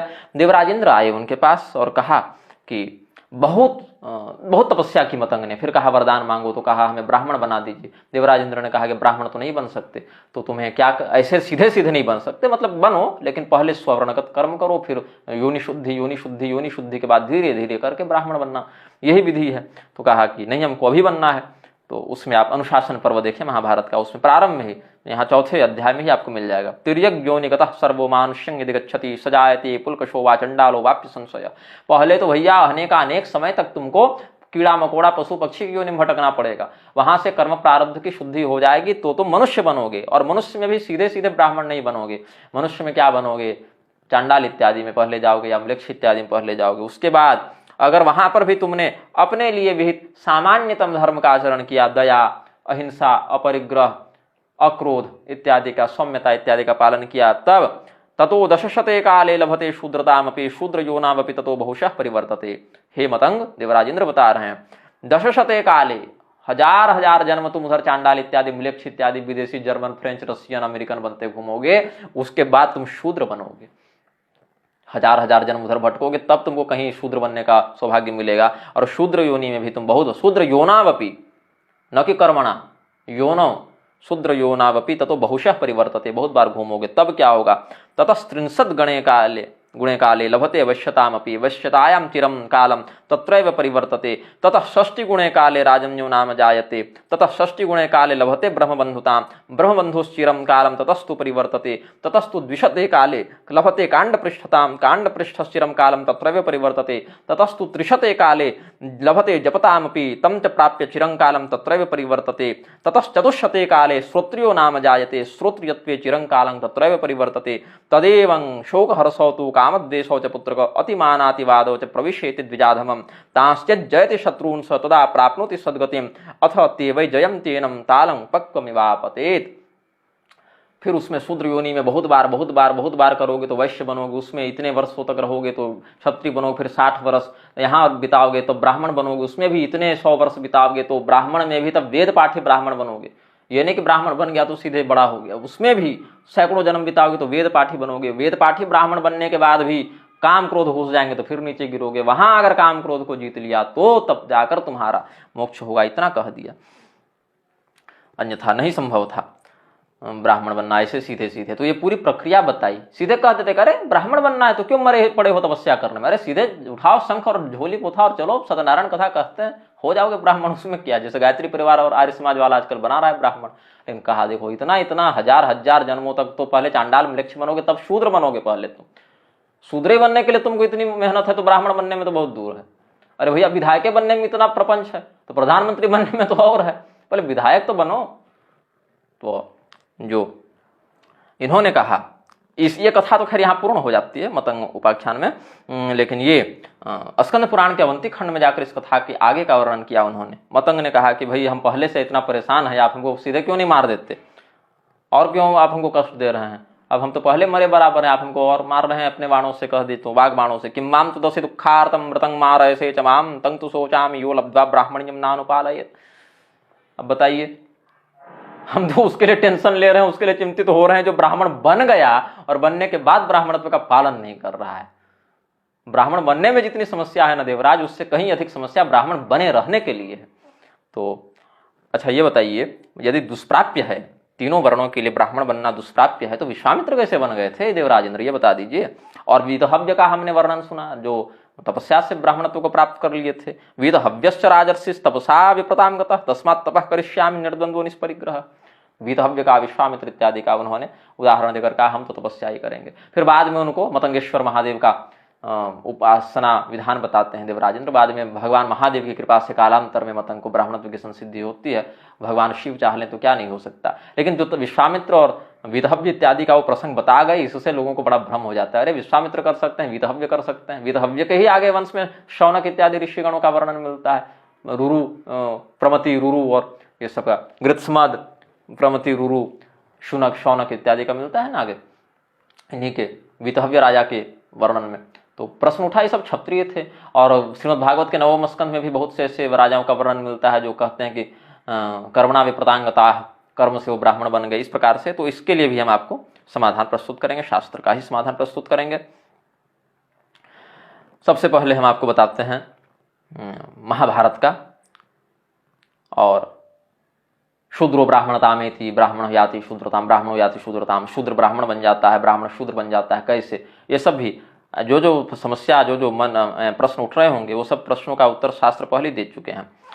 तो इसमें धीरे धीरे करके आपको सब बताते जाते हैं। च्यवन मुनि ने महाराज कुशिक की बड़ी परीक्षा ली, तो महाराज कुशिक ने अपनी परीक्षा में सफल होने के बाद वरदान मांगा कि हमें ब्राह्मण बनना है। तो च्यवन मुनि ने, जो भृगुवंशी च्यवन है, उन्होंने वरदान दिया कि ठीक है, कैसे ब्राह्मण बनोगे, ब्राह्मणियं कांक्षसे हित्वं, महाभारत के अनुशासन पर्व से बता रहे हैं। तपश्च पृथ्वीपते अवमत्य नरेन्द्रत्वं देवेन्द्रत्वं च पार्थिव एवमेतद् यथा तत्त्वं ब्राह्मणियं तात दुर्लभम।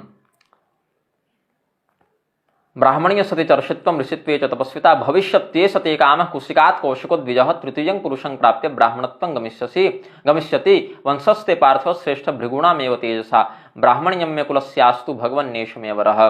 पुनश्चाख्या, फिर वही कौशिक ने प्रश्न किया, ब्राह्मण्यं मे कुलस्यास्तु भगवन्नेषमेव रः पुनश्चाख्यातमिच्छामि भगवन् विस्तरेण वै कथम एष्यति विप्रत्वं कुलं मे भृगुनंदन कश्चासो भविता बंधुर्मम कश्चापि सम्मतः। जब च्यवन मुनि ने वरदान दिया कि 3 पीढ़ी के बाद तुम्हारा वंश ब्राह्मण हो जाएगा, तो राजा कुशिक ने कहा कि आप कह तो दे रहे हैं कि हो जाएगा, लेकिन हो कैसे जाएगा भाई, ये तो अप्राकृतिक बात है।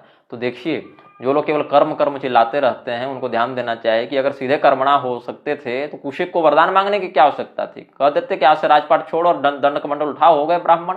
लेकिन नहीं, उन्होंने वरदान मांगा, और च्यवन ने जब वरदान दे दिया, क्या कहते हैं च्यवन मुनि, तृतीयं पुरुषं प्राप्य ब्राह्मणत्वं गमिष्यति।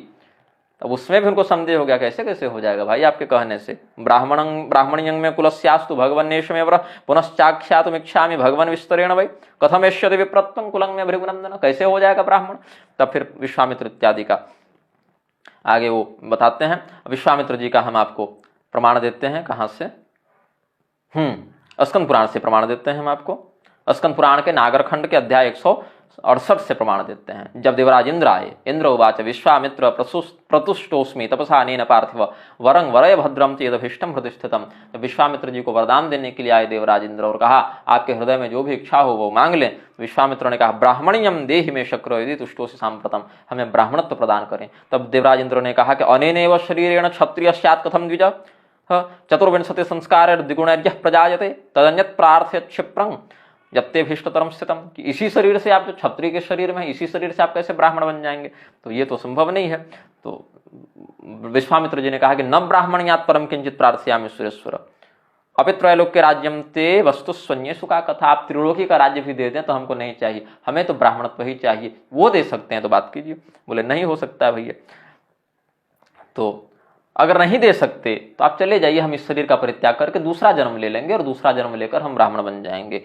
परित्यक्षाम्यहम देहम यास्य वाहं द्विजन्मताम तच्छ्रुत्वा वचनम तस्य देवराजो दिवंगतः। अब देवराज इंद्र देखे भैया ये तो हमारे सिलेबस से बाहर का प्रश्न पूछ दिए, हमारी कैपेसिटी तो है नहीं इतना देने की, हमारी क्षमता के बाहर का विषय है। बेचारे चले गए स्वर्ग लोग अपना। बाद में फिर हजार हजार वर्षों तक बिल्कुल वायु पी के और बहुत कठोर तपस्या करते रहे। तब स्वयं ब्रह्मा जी आए वहां पर। आज गाम स्वयं ब्रह्मा पुण्यर देवर्षि सह अब्रवित्तं महीपालम तपसा दग्ध किल विषम। तो ब्रह्मा जी ने कहा कि ठीक है विश्वामित्र, हम आपकी तपस्या से बड़े प्रसन्न हैं, आप जो भी मन में अभिष्ट हो वो मांग लें। तो कहा कि यदि तुष्टोसि मे देव यदि देयो वरो मम ब्राह्मण्यं देहि मे देव नान्यदिष्टतमं महत्। वही वरदान मांगा, फिर ब्राह्मणत्व दे दीजिए। तो ब्रह्मा जी ने भी आपत्ति की। क्षत्रियेण प्रजातस्य द्विजत्वं जायते कथम श्रुति स्मृति विरुद्धम ही किमेवं वदस्यप्सितम जन्म जातम धरापृष्ठे न भविष्यति कर्हिचित्। आज तक पृथ्वी में ऐसा कभी हुआ नहीं, तो होगा भी नहीं। और तुम ब्राह्मण हो नहीं, तुम क्षत्रिय हो, और क्षत्रिय होकर इसी शरीर से ब्राह्मणत्व को प्राप्त करना चाहते हो, होगा कैसे बताओ? ये तो श्रुति और स्मृति के विरुद्ध है। विश्वामित्र जी ने कहा कि ठीक है, आप ब्रह्मलोक चले जाइए वापस, हम शरीर छोड़ के और दोबारा दूसरा जन्म लेकर ब्राह्मण बन जाएंगे। तो अहम त्यक्षामि वा प्राणान संप्राप्त सेवा द्विजन्मताम। देखिए विश्वामित्र जैसे हजारों वर्ष तक दीर्घ केवल हवा पी के रह के तपस्या करने वाले एकाग्र चित्त महर्षि को भी ब्राह्मण बनने के लिए इतनी समस्या का पालन करना पड़ा, सामना करना पड़ा। कहे कि हम मर के दूसरा जन्म लेकर ब्राह्मण बन जाएंगे। वो सरल है, बल्कि इस जन्म में क्षत्रियोचित धर्म का पालन करो, अगले जन्म में ब्राह्मणत्व की संसिद्धि, बल्कि सरल है। लेकिन ऐसे चाहोगे डायरेक्ट कि हम आए उठे सोए एकदम ब्रश की और आज से ब्राह्मण और शाम तक फिर शूद्र, ना, ऐसा संभव नहीं है। तो ऋचिक मुनि वहां थे, ऋचिक महर्षि थे, विश्वामित्र जी के बहनोई लगते थे ऋचिक मुनि। अथो देवर से मध्यस्थ ऋचि को वाक्यम अब्रवीत। बोले इनके जन्म के में हमारा बहुत बड़ा हाथ है। क्या था कि हमारी सास हमारे पास आई और पत्नी हमारे पास आई, और न हमारी पत्नी को संतान था और न हमारी सास को संतान थी पुत्र के रूप में। तो हमने दोनों के लिए मंत्रपूत चरु पकाए, एक क्षत्रिय के मंत्र से, एक ब्राह्मण के मंत्र से। और ब्राह्मण वाला हमारी पत्नी को खाना था और क्षत्रिय वाला हमारी सास को खाना था। समस्या क्या हो गई कि उलटफेर हो गया, क्षत्रिय वाला हमारी पत्नी खा गई और ब्राह्मण वाला हमारी सास खा गई। इसीलिए कह दिया वो सब बता के अस्य जन्म कृते देव ब्राह्मण मंत्र मया चरु अभी तो ब्रह्म सर्वस्व तत्र संयोजित मया। हमने ब्राह्मणत्व का आधान उसी चरु में कर दिया था, उस चरु को खाकर हमारी सास गर्भवती हुई। तो इसीलिए जन्म में क्षत्र जन्मा भी होकर ये विश्वामित्र अंदर से ब्रह्म तत्व को धारण करते हैं। आपको बस एक्टिवेट कर देना है उसको, बाहर से केवल वो क्षत्रित्व का जो आवरण लग गया उसको हटा के, जो कि तपस्या ये कर ही चुके हैं, आपको बस वो अंदर का ब्राह्मणत्व जागृत कर देना है। कोई बाहर से डालना नहीं है, ब्राह्मण है ये पहले से, उसको थोड़ा सा जागृत कर देना है। और ब्राह्म मंत्र प्रभावेन तस्मात् ब्रह्मर्षि माहवय, हमारा मंत्र पहले से, इनके जन्म से पहले से लगा हुआ था, तो इसीलिए वही मंत्र इसमें ब्राह्मणत्व का कारक बन जाएगा। और ऐसे भी राज्य में भी रहते हुए द्विजों के लिए उचित धर्म का ये तो आचरण करते ही आए हैं और तपस्या कर ही रहे हैं। और पहले से हमने चरु में ब्राह्मण के ही मंत्र का संकल्प किया हुआ था, और इनका जो गर्भाधान हुआ तो उसी चरु का प्रभाव से इनका देह निर्माण हुआ, चरु के प्रभाव से। इसीलिए तो ये न कृतामहे सर्वे विश्वामित्रम द्विजोत्तमम अथ ब्रह्माचरं ध्यात्वा ब्राह्मण मंत्रश्च तेजसा समुत्पन्नम ततः प्राह ब्राह्मणस्तम मया कृता। तो ब्रह्मा जी ने ध्यान लगाया, बोले अरे इसमें तो ये रहस्य है, तब तो ठीक ही बात है, कोई गड़बड़ तो दिख नहीं रही। बोले ठीक है, तब ऐसी बात है तो उस ब्राह्म मंत्र के प्रभाव से तुम्हारा शरीर बना, इसीलिए तुम ब्राह्मण हो। बस हमें वो घोषित करना है, तुम्हारी तपस्या के माध्यम से हम तुमको ब्राह्मण घोषित करते हैं। इस प्रकार से कह दिया। अब भगवान शंकराचार्य जी ने एक बड़ा सुंदर वेदांत डिंडिम ग्रंथ वर्णित किया, उसमें कहते हैं द्विजत्वं विध्यनुष्ठानात् विप्रत्वं वेद पाठतः ब्राह्मण्यं ब्रह्म विज्ञानात् इति वेदांत डिंडिमः। जाति ब्राह्मण जब हो गया, ऐसे शिव पुराण में और भी बहुत से ब्राह्मणों का वर्णन है, जो जाति से ब्राह्मण होकर कर्म से क्षत्रिय वैश्य शूद्र चांडाल इत्यादि सब हो गए, तो उसके लिए भी 10 विध ब्राह्मणों का, निषाद पर्यंत ब्राह्मणों का 10 विध ब्राह्मणों का उन्होंने वर्णन किया कि जन्म से तो ब्राह्मण है, कर्म से ये कर्म से ये कर्म से ये ऐसे करके, लेकिन फिर भी वहां ब्राह्मण ही उनको कहा। जैसे कोई गाय दूध न भी दे तो भी गाय ही कहेंगे उसको, कुत्ता नहीं कहेंगे, बिल्ली नहीं कहेंगे, घोड़ा नहीं कहेंगे। कोई घोड़ा अगर कोई व्यक्ति उस पर सवारी नहीं कर रहा है तो उसको सिंह नहीं कह देंगे। कोई सिंह यदि किसी कारणवश दांत झड़ जाने से और नाखून टूट जाने से शिकार नहीं कर रहा है तो उसको हिरण नहीं कह देंगे, भले वो घास खाए, लेकिन उसको सिंह ही कहेंगे। इसी प्रकार से जो ब्राह्मण होकर ब्राह्मणत्व का आचरण नहीं करता उसको भी कम से कम जाति मात्र से तो ब्राह्मण ही कहेंगे, भले उसके लिए महाब्राह्मण, ब्रह्मबंधु, जाति ब्राह्मण ये सब शब्द लगा दिया जाता है उसके असंस्कार को प्रदर्शित करने के निमित्त, लेकिन कहेंगे उसको ब्राह्मण ही, जाति मात्र से तो उसकी ब्राह्मण संज्ञा हम स्वीकार करेंगे। यहाँ कहा कि जब वो अपने शास्त्रोक्त अनुष्ठान को आचरण में लाता है तो द्विज कहलाता है, वेद पाठ से विप्र कहलाता है, और ब्रह्म ज्ञान की संसिद्धि होने से हम उसको पूर्ण ब्राह्मण मानते हैं। ऐसा वेदांत डिंडिम भगवान शंकराचार्य जी ने किया है। अब इसमें विश्वामित्र जी का तो हमने आपको बता दिया। अब वीतहव्य का हम थोड़ा सा आपको वर्णन करते हैं। वीतहव्य जी का बहुत खानदानी झगड़ा प्रतर्दन इत्यादि के साथ जो हुआ है, काशी नरेश इत्यादि का जो बना विवाद झगड़े का, वो बहुत विस्तार से महाभारत में वर्णित है। हम उसको अभी बहुत विस्तार से यहाँ नहीं कहेंगे क्योंकि ये विषय फिर पीछे छूट जाएगा, कहानी उतना नहीं बता सकते हम। महाभारत के अनुशासन पर्व में ही आपको मिल जाएगा, अध्याय 8 के आसपास मिल जाना चाहिए, 8, 9, 6, 7, 8 वैसी शुरू में ही अनुशासन पर्व में मिल जाएगा। वहीं से आपको हम बता रहे हैं, जब प्रतर्दन के द्वारा आक्रमित होकर महाराज वीतहव्य भाग कर भृगु महर्षि के आश्रम में जाते हैं तो भृगु महर्षि उनको शरण देते हैं। तब उन्होंने प्राण बचाने के लिए अपनी जाति का सौदा कर दिया, कहा कि हमको जाति नहीं चाहिए, क्षत्रिय के लिए अपनी जाति छोड़ देना समझ रहे हैं आप, मृत्यु तुल्य हो जाता है। तो उन्होंने कह दिया, और भृगु जी ने फिर कह दिया, नेहास्ति क्षत्रिय कश्चित सर्वे ही में द्विजात, यहाँ पर सब ब्राह्मण है, कोई क्षत्रिय नहीं है प्रतर्दन, तुम किसको मारने आए हो? तो प्रतर्दन हंसने लगे और उनके पैरों को छूकर कहा, प्रणाम करके भृगु महर्षि को, एवं एतत्तु वचनम श्रुत्वा भृगोस्तप्थं प्रतर्दनः पादा उपस्पृश्य शनैः प्रहृष्टो वाक्यम अब्रवीत्, कि अगर आपने कह दिया यहाँ सब ब्राह्मण हैं, यहाँ कोई क्षत्रिय नहीं, तो ठीक है, हम तो यहीं जीत गए, हमको वीतहव्य को मारने की कोई आवश्यकता नहीं, जिसको जान बचाने के लिए अपनी जाति छोड़ देनी पड़े। सोच रहे हैं आप, कर्म से अगर हो जाता तो तुरंत वीतहव्य त्रिपुण लगा की, और ऐसे त्रिपुण तो क्षत्रिय भी लगा रहे थे। कहने का मतलब है अब यज्ञ करना ब्राह्मण का भी काम है, क्षत्रिय का भी काम है, वैश्य का भी काम है, तो कर्म साम्यता से आप वर्ण थोड़े कर सकते हैं। वहां पर कर्म किसके लिए रूढ़ है वो देखना पड़ेगा ना, किस गुण के उपेत होने से कौन सा कर्म रूढ़ हो जाता है किस पर, इसको देखना पड़ेगा ना। तो कह दिया, एवं अप्यस्मि भगवान कृतकृत्यो न संशयः य एष राजा वीर्येण स्वजातिम त्याजितो मया, हमारा पराक्रम यही सफल हो गया महाराज, इसको अपनी जाति छोड़ देनी पड़ी। अनुजानी हि माम ब्रह्मं ध्यायस्व शिवेन माम त्याजितो हि मया जातिमेव राजा भृगुद्भः ततस्तेनाभ्यनुज्ञातो जयो राजा प्रतर्दनः यथागतं महाराज मुक्ता विषमेवोरगः भृगोर्वचनमात्रेण स्वज ब्रह्मर्षितां गतः वीतहव्यो महाराज ब्रह्मवादित्वमेव च। वीतहव्य को महर्षि भृगु की यह कृपा प्राप्त हो गई कि उनको ब्रह्म की संसिद्धि हो गई। कैसे? तो भृगु जी स्वयं प्रजापति हैं, और प्रजापति लोक रचना लोक संहार में दक्ष होते हैं। करदम प्रजापति का वैभव देखिए, देवहूति जी के साथ जब वो विवाह करके और संतानोत्पादन के लिए विहार कर रहे हैं, उस समय उनका जो ऐश्वर्य है वो क्या देवताओं को भी लज्जित करने वाला ऐश्वर्य है।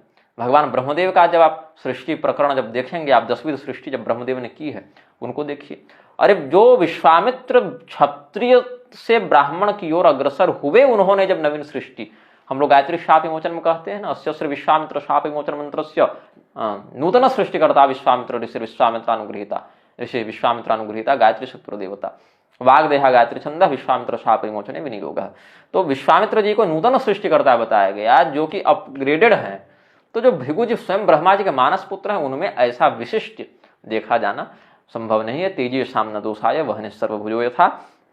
तो भृगोर वचन मात्र, यहाँ पर बाहर से वो शक्ति लगानी पड़ी, स्वभावतः कर्म बदल लेने मात्र से वर्ण नहीं बदल गया।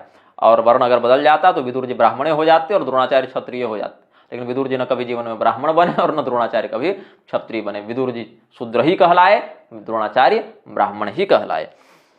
अब इसमें अनुशासन पर्व में ही एक कीटोपाख्यान है, एक कीड़े का उपाख्यान है, और बहुत विस्तार से है, ये भी 2-3 अध्यायों में है, लेकिन हम आपको सार बता देते हैं। कीटोपाख्यान जो अनुशासन पर्व का महाभारत में वर्णित है, उसमें कहते हैं कि वेदव्यास जी एक बार कहीं जा रहे थे तो देखा एक कीड़ा बड़ी जल्दी जा रहा है, किसी तीव्रता के कारण वो सड़क पार कर रहा है, कीड़ा तो बड़ी तेजी से जा रहा है। तो भगवान वेदव्यास जी ने कहा कि भाई कीड़े, तुमको किस बात की हड़बड़ी है भाई, तुम क्यों इतनी जल्दी जा रहे हो? तो कीड़े ने कहा कि महाराज वो गाड़ी देख रहे हैं, वो रथ आ रहा है, उसका पहिया हमारे ऊपर चढ़ गया तो हम तो निपट गए, चामते सत्यपुरम जो हो जाएगा हमारा। तो हम उससे प्राण बचाने के लिए जा रहे हैं। बोलेगा अरे कीड़े के शरीर में तुमको कौन सा सुख मिल रहा है भाई, कीड़ा भी अपने शरीर की रक्षा के लिए इतना आतुर है, इसमें इतने अधम शरीर में तुमको क्या मिल रहा है। बोले महाराज अब चाहे जो अधम कहो चाहे उत्तम कहो, लेकिन अब शरीर तो सबको प्यारा होता है, और कीड़े का शरीर ही सही, लेकिन हम तो इसी में सुखी हैं, क्योंकि हर शरीर से एक वासना आबद्ध होती है। अब देखिए आप मनुष्य हैं, आप विष्ठा खाएंगे तो मजा नहीं आएगा, लेकिन कुत्ता बनिएगा तो उसी में मजा आएगा, फिर उस शरीर के सापेक्ष वही सुख हो जाता है ना। अभी आप फूल को केवल सूंघ कर उसका आनंद ले सकते हैं, लेकिन मधुमक्खी बन गए तो उसके पराग का भी आस्वादन कर सकते हैं, उसमें कल गई आनंद आएगा। तो समझना चाहिए। अब गाय को तो घास में भी रस मिल रहा है, आपको तो नहीं मिलेगा, तो उसके शरीर में जो व्यवस्था प्रकृति ने दे रखी है उसके आधार पर हर शरीर अपने अपने सुख को कहीं न कहीं खोज लेता है। महाराज हम भी कीड़े के शरीर में है, तो हमारा तो हम थोड़ा इसको साहित्यिक शैली में वर्णन कर रहे हैं, लेकिन भाव यही है कीड़े का कि हर जीव अपने शरीर से संबंधित प्राकृतिक सुखों को खोज लेता है।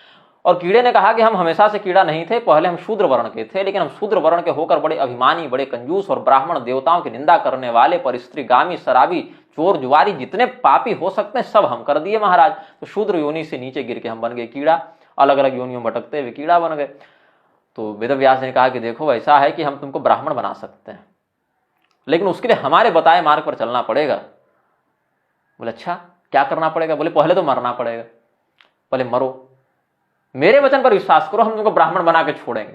वेद व्यास का दिल आ गया उस कीड़े पर, बोले अब इसको ब्राह्मण बनाते हैं।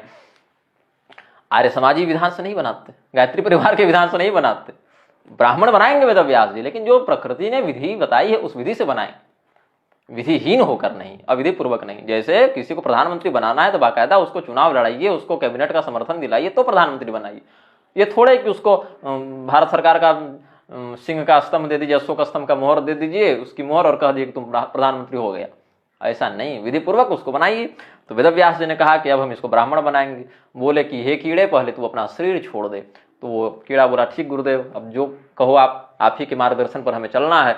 उस कीड़े ने उस रथ के पहिए में आकर अपना प्राण त्याग दिया। फिर उसके बाद धीरे धीरे करके अलग अलग योनियों में जाता हुआ फिर वो बहुत सी योनियों में भटकता हुआ क्षत्रिय राजा बनता है।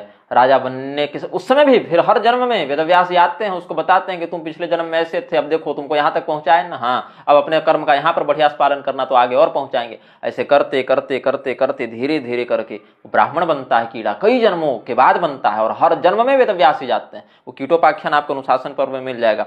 अहम आसम मनुष्यो वै शूद्रो बहुधन प्रभो अब्राह्मणियो निशंसश्च कदरियो बुद्धिजीवन। ऐसा कहा उस कीड़े ने कि हम शूद्र थे, फिर उसमें बहुत कृपण, बहुत निर्दयी और ब्राह्मणों की निंदा करने वाले, पैसा तो बहुत था हमारे पास लेकिन कंजूस थे हम, तो इसीलिए हम कीड़ा बन गए। फिर कीड़े की योनि से धीरे धीरे करके बढ़ाते बढ़ाते बढ़ाते उसको क्षत्रिय बनाया, और क्षत्रिय के बाद वो ब्राह्मण बना। ब्राह्मण में भी बहुत बार शुद्धि होने के बाद उसको ब्रह्म तत्व की संसिद्धि हुई। फिर वेदव्यास जी की कृपा से उसका उद्धार होता है। तिर्यक योनिया शूद्रतामभ्यपैति, पशु पक्षी की योनि के बाद वो शूद्र बना। शूद्रो वैश्यम क्षत्रियत्वं च वैश्य, फिर शूद्र वैश्य बनता है और वैश्य क्षत्रियत्व को प्राप्त करता है। वृत्तश्लाघि क्षत्रियो ब्राह्मणत्वम, और स्ववृत्त का जो उसकी शास्त्रीय आजीविका है क्षत्रिय की, उसमें जो निष्ठा रखता है ऐसा क्षत्रिय ब्राह्मण बनता है। स्वर्गं पुण्यात् ब्राह्मण साधुवृत्तः। इस प्रकार से क्रमशः उसी उपाख्यान में आपको वर्णन मिल जाएगा। तो वह कीड़ा, कीटोपाख्यान का वर्णन आप कीटोपाख्यान और मतंगोपाख्यान दो पढ़ जाइएगा ना महाभारत का अनुशासन पर्व में ही, तो आपको ये वर्णाश्रम का बहुत हद तक बोध हो जाएगा। बोधायन महर्षि क्या कहते हैं अपने गृह सूत्र के अंतर्गत, क्रियामयं हि ब्राह्मण्यं नाक्रियं ब्रह्मोच्यते नाक्रियं ब्रह्मोच्यत इति। ब्राह्मण बन के भी आप अगर अपने ब्राह्मणत्व को पुष्ट करने वाले सदाचार का, क्रिया का पालन नहीं कीजिएगा तो आपके ब्राह्मणत्व को पुष्ट नहीं माना जाएगा ना, वहां से तो आप अब्राह्मण ही कहलाइएगा अंत में नीचे गिर के। इसीलिए स्कंद पुराण के अंबिका खंड के अध्याय 183 में आप देखें, ब्राह्मणस्तु भवेत् जात्या, जाति से ही ब्राह्मण होता है व्यक्ति, जन्म से ब्राह्मण हो जाता है। ब्राह्मणस्तु भवेत् जात्या, और जब संस्कार हो गया तो उसको द्विज कहते हैं। जन्मना जायते शूद्रः नहीं कहा स्कंद पुराण में, दो बार हमने स्कंद पुराण, एक बार प्रभास खंड का प्रमाण दिया, एक बार अंबिका खंड का प्रमाण दिया। ब्राह्मणस्तु भवेत् जात्या संस्कारात् द्विज उच्यते विद्या विप्रतांग्याति ब्राह्मणियम त्रिविधं स्मृतम। तीन प्रकार से ब्राह्मण तो बताया ना, जाति ब्राह्मण, संस्कार ब्राह्मण और विद्या ब्राह्मण। तो जो जाति से हुआ केवल ब्राह्मण कहलाया, और जब जनेऊ इत्यादि हो गया तो उसको द्विज भी कह दिए, द्विज ब्राह्मण हो गया वो, और उसमें पढ़ाई लिखाई करके बढ़िया वेद पाठी होकर वो विप्रत्व को प्राप्त कर लिया। तो इस प्रकार त्रिविधम ब्राह्मण्यम त्रिविधम स्मृतम। अब जो केवल जाति से ब्राह्मण है, जो कि उसको मारेंगे तो भी ब्रह्महत्या लगेगी, और जो वेदपाठी ब्राह्मण है उसको भी मारेंगे तो ब्रह्महत्या लगेगी, और जो केवल ब्राह्मण जन्म ले लिया, जनेऊ टांग लिया, जनेऊ उपनयन हो गया, लेकिन वो वेदपाठ इत्यादि से विरत रहा, उसको भी मारेंगे तो ब्रह्महत्या लगेगी। यस्य जात्या भवेद विप्रो यश्च स्याद वेदपारगः तयोस्त्रीणि वधे चापि तयोस्त्राणे वधे चापि पुण्य पापे समिस्मृते। उनकी रक्षा आप करेंगे या उनका वध करेंगे, दोनों स्थिति में आपको ब्राह्मण की ही रक्षा और ब्राह्मण के ही वध का पुण्य पाप लगेगा। जो केवल जाति से ब्राह्मण है उसको मार देंगे और कहेंगे अरे ये तो पढ़ा लिखा नहीं था, जनेऊ नहीं था, इसके पास केवल ब्राह्मण के यहाँ पैदा हो गया था, तो क्या आपको ब्रह्महत्या नहीं लगेगी? यहाँ कहा लगेगी। और उसका सम्मान करेंगे तो क्या आपको ब्राह्मण के सम्मान का पुण्य नहीं मिलेगा? तो कहा कि लगेगा। जात्याच यो भवेद विप्र सर्वागम विशारदः तपश्शौच समायुक्त स्त्रवदात शौच्यते तादृशं भोजयेत् श्राद्धे दैवे कर्मणि वाप्यः अक्षयं तद्भवेत् तस्य व्यवदातस्य तर्पणात् वेद विद्यो भवेद् विप्रो नित्यं होमपरायणः सोऽपि श्रेष्ठ स्मृतो देवी पूजितस्तारयेत् कुलम् सर्वथा जाति मात्रेण योपि स्यात् ब्राह्मणः क्वचित् सोऽपि लोक गुरुर्देवी पूजित स्वर्गदो भवेत्। कहीं कहीं किसी किसी संस्करण में 183वें अध्याय में, कहीं कहीं 173वें अध्याय में है, तो कई बार अध्याय के पांडुलिपि में ऊपर नीचे क्रम हो जाते हैं, लेकिन सिद्धांत यही अंबिका खंड का है। सर्वथा जाति मात्रेण योपि स्यात् ब्राह्मणः क्वचित्, केवल जाति मात्र से, जो हमने इस वीडियो के प्रारंभ में कहा जाति ब्राह्मण उच्यते, जाति ब्राह्मण जो हमने कहा, वो भी संसार के लिए पूजनीय होता है, गुरु कहलाता है। क्यों? क्योंकि यहां तक पहुंचने के लिए उसने पहले उतना कर्म तो किया है, ऐसे सीधे सीधे उसको इस कुल में जन्म में नहीं मिल गया। हाँ, अब गौतम मुनि के शाप के कारण जो कुछ राक्षसों का ब्राह्मण कुल में जन्म लेना बताया गया है, देवी भागवत में जो गौतम ऋषि ने देवी भागवतोक्त प्रसंग में जो गायत्री महात्म्य में ब्राह्मणों को शाप दिया कि आप सब शास्त्र के कर्म से रहित गर्हित कर्मा ब्राह्मण बनकर कलयुग में जन्म लेंगे, आसुरी वृत्ति से युक्त होकर। तो ऐसे ब्राह्मणों के संदर्भ में भी आपको चाहिए कि आप उनको कुल धर्म के गौरव के कारण प्रताड़ित न करें। कुल धर्म के गौरव के कारण मतलब ब्रह्मबंधु है, यह जाति ब्राह्मण मात्र है। हाँ, इसका पतन होगा, लेकिन अभी यह पूर्वकृत प्रारब्ध के बल से ब्राह्मण बना हुआ है, ब्राह्मण का शरीर से मिला हुआ है, उस पूर्वकृत पुण्य के गौरव के कारण हम इसका समादर करते हैं। आगे जाके तो उसको फिर कुत्ता बिल्ली गधा घोड़ा बनिए जाना है, उसमें कौन उसका समादर कर रहा है। लेकिन अभी जब तक ये ब्राह्मणत्व के फलीभूत शरीर में स्थित है, तब तक तो इसको ब्राह्मण ही हम समझेंगे। तो कीटोपाख्यान हमने बता ही दिया, मतंगोपाख्यान आपको हमने बता ही दिया, वीतहव्य और ऐतरेय का बता ही दिया, विश्वामित्र जी का बता ही दिया। यक्ष युधिष्ठिर संवाद में भी एक मिला, राजन कुलेन वृत्तेन स्वाध्यायेन श्रुतेन वा ब्राह्मणी अंकेन भवति प्रब्रूहे तत्सुनिश्चितम। कुल से, वृत्त से, स्वाध्याय से, श्रुत से इत्यादि से ब्राह्मण होता है। किससे होता है बताओ? तो युधिष्ठिर ने कहा शृणु यक्ष कुलम तात न स्वाध्यायो न च श्रुतम कारणम ही द्विजत्वे च वृत्तमेव न संशयः वृत्तम यत्नेन संरक्षं ब्राह्मणेन विशेषतः अक्षीण वृत्तो न क्षीणो वृत्ततस्तु हतो हतः पठकः पाठकाश्चैव ये चान्य शास्त्रचिन्तकाः सर्वे व्यसनिनो मूर्खा यः क्रियावान् स पंडितः चतुर्वेदोऽपि दुर्वृत्तः स शूद्रादतिरिच्यते योगनिहोत्र प्रोदान्तः सब ब्राह्मण इति स्मृतः। यहाँ पर उन्होंने कहा कुल, स्वाध्याय, श्रुत इत्यादि द्विजत्व में कारण नहीं, अपितु वृत्त ही कारण है। क्यों यहाँ पर वृत्त कारण कहा? क्योंकि कुल जो है वो अगले समय साथ नहीं जाएगा, जो स्वाध्याय इत्यादि है वो साथ नहीं जाएगा, लेकिन जो वृत्त है, अगर आप वृत्त में रहेंगे जैसे, तो आपको उसी के द्वारा जो कर्म प्रारब्ध जन्य फल मिलेगा वही आपको ब्राह्मणत्व में संसिद्ध कराएगा। यही कारण है भगवान ने भी कहा स्वे स्वे कर्मणि अभिरतः संसिद्धिं लभते नरः स्वकर्म निरतः सिद्धिं यथा विन्दति तच्छृणु और स्वकर्मणात्मभ्यर्च सिद्धिं विन्दति मानवः। तो स्वकर्म का, स्ववृत्त का ही पालन यहाँ पर ब्राह्मणत्व में कारण बताया। अब इसमें आपको हम और भी कुछ प्रमाण देते हैं। भविष्य पुराण का भी प्रमाण देंगे। भविष्य पुराण में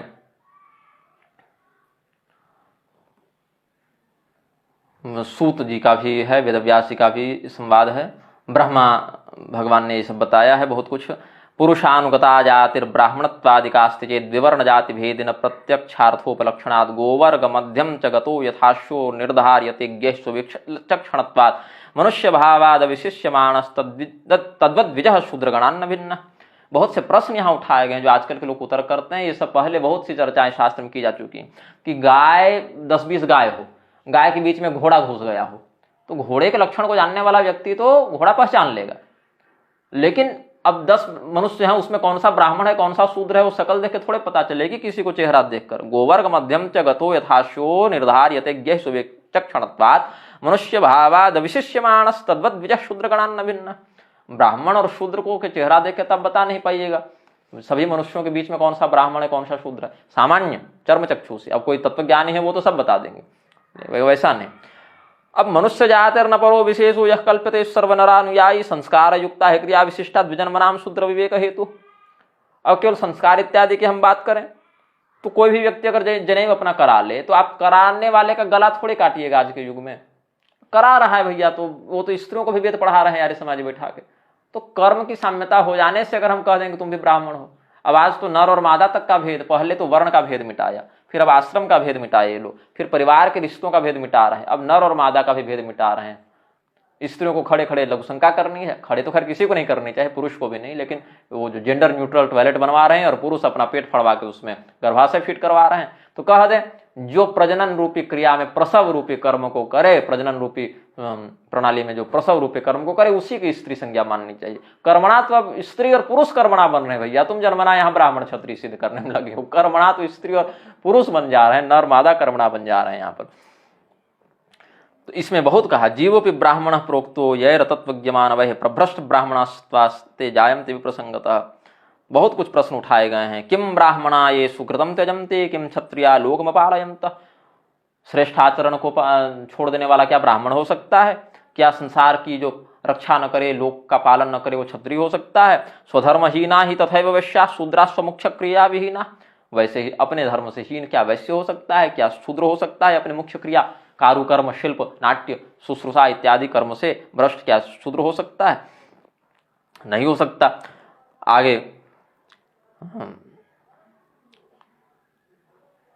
भगवान महादेव ने भगवती उमा को जो बताया वो सब भी हमने ब्रह्म पुराण इत्यादि के आधार पर। एक और भविष्य पुराण का मैं इसमें,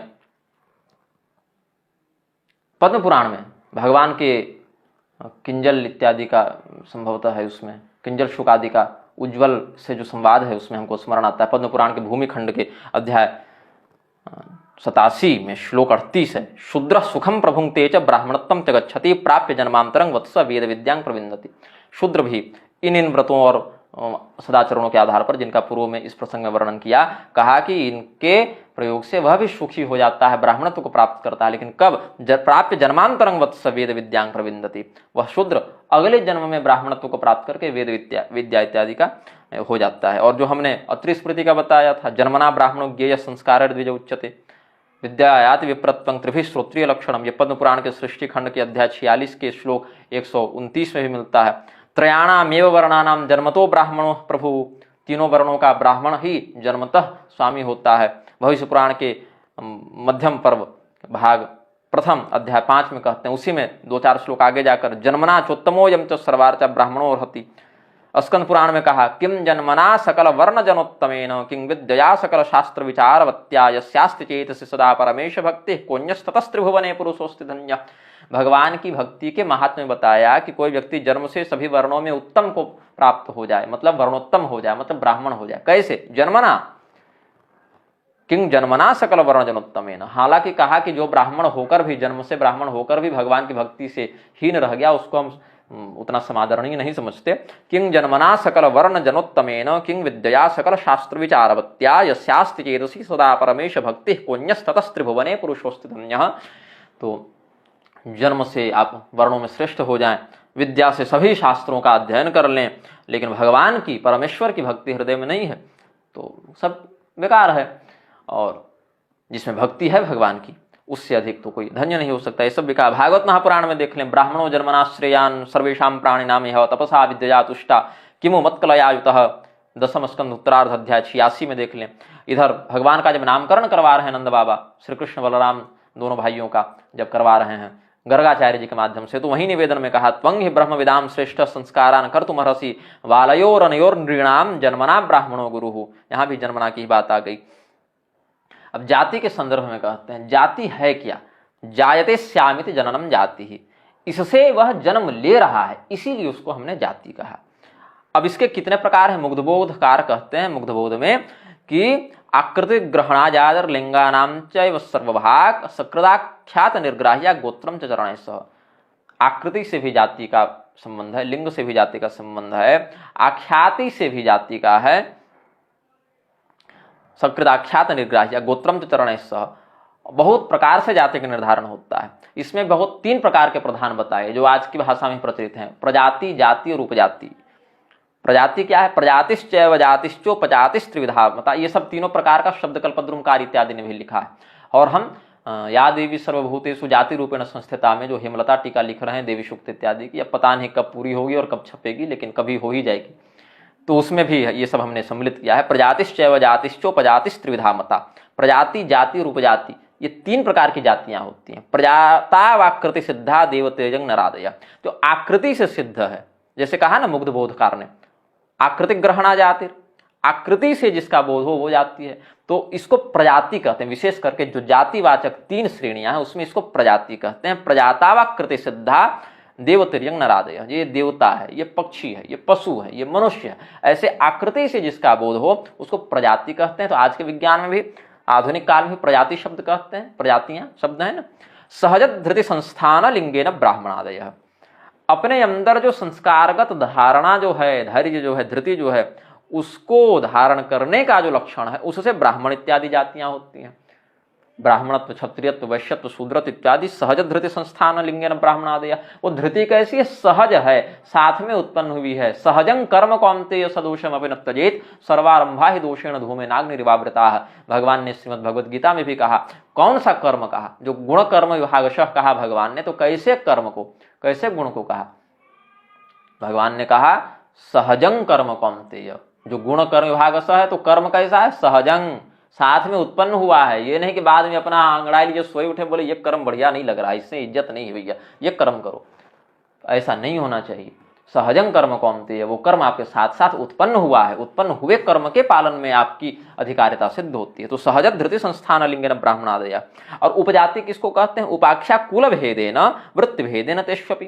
कुल भेद और जो वृत्ति भेद है उससे उपजाति का निर्धारण होता है। जिसको आप सोना का काम कर रहा है तो स्वर्णकार, चमड़े का काम कर रहा है चर्मकार, लोहे का काम कर रहा है लौहकार, घड़े का काम कर रहा है कुंभकार, ये सब जो है उपजाति हैं, जो वृत्ति के भेद से अथवा कुल के भेद से बताया गया है। इसमें फिर ब्रह्म वैवर्त पुराण और देवी भागवत इत्यादि में कहा दुर्लभा मानवी जाति ही सर्वजाति शुभारते। भारत में जितनी जातियां हैं उसमें मानव जाति, जितनी जातियां मतलब ये सब प्रजाति, जाति, उपजाति, ये सब में मानवी जाति, मनुष्य में, जो हमने कहा ना प्रजाता वाकृति सिद्धा देव तिर्यंग नरादय, तो देवता, मनुष्य, पशु इत्यादि में सर्वश्रेष्ठ भारत में क्या है? दुर्लभा मानवी जाति है। मानवी जाति दुर्लभ है, और उसमें भी जितनी मानवी जातियां हैं, सर्वाभ्यो ब्राह्मण श्रेष्ठ प्रशस्त सर्वकर्मसु, उसमें भी ब्राह्मण को श्रेष्ठ बताया।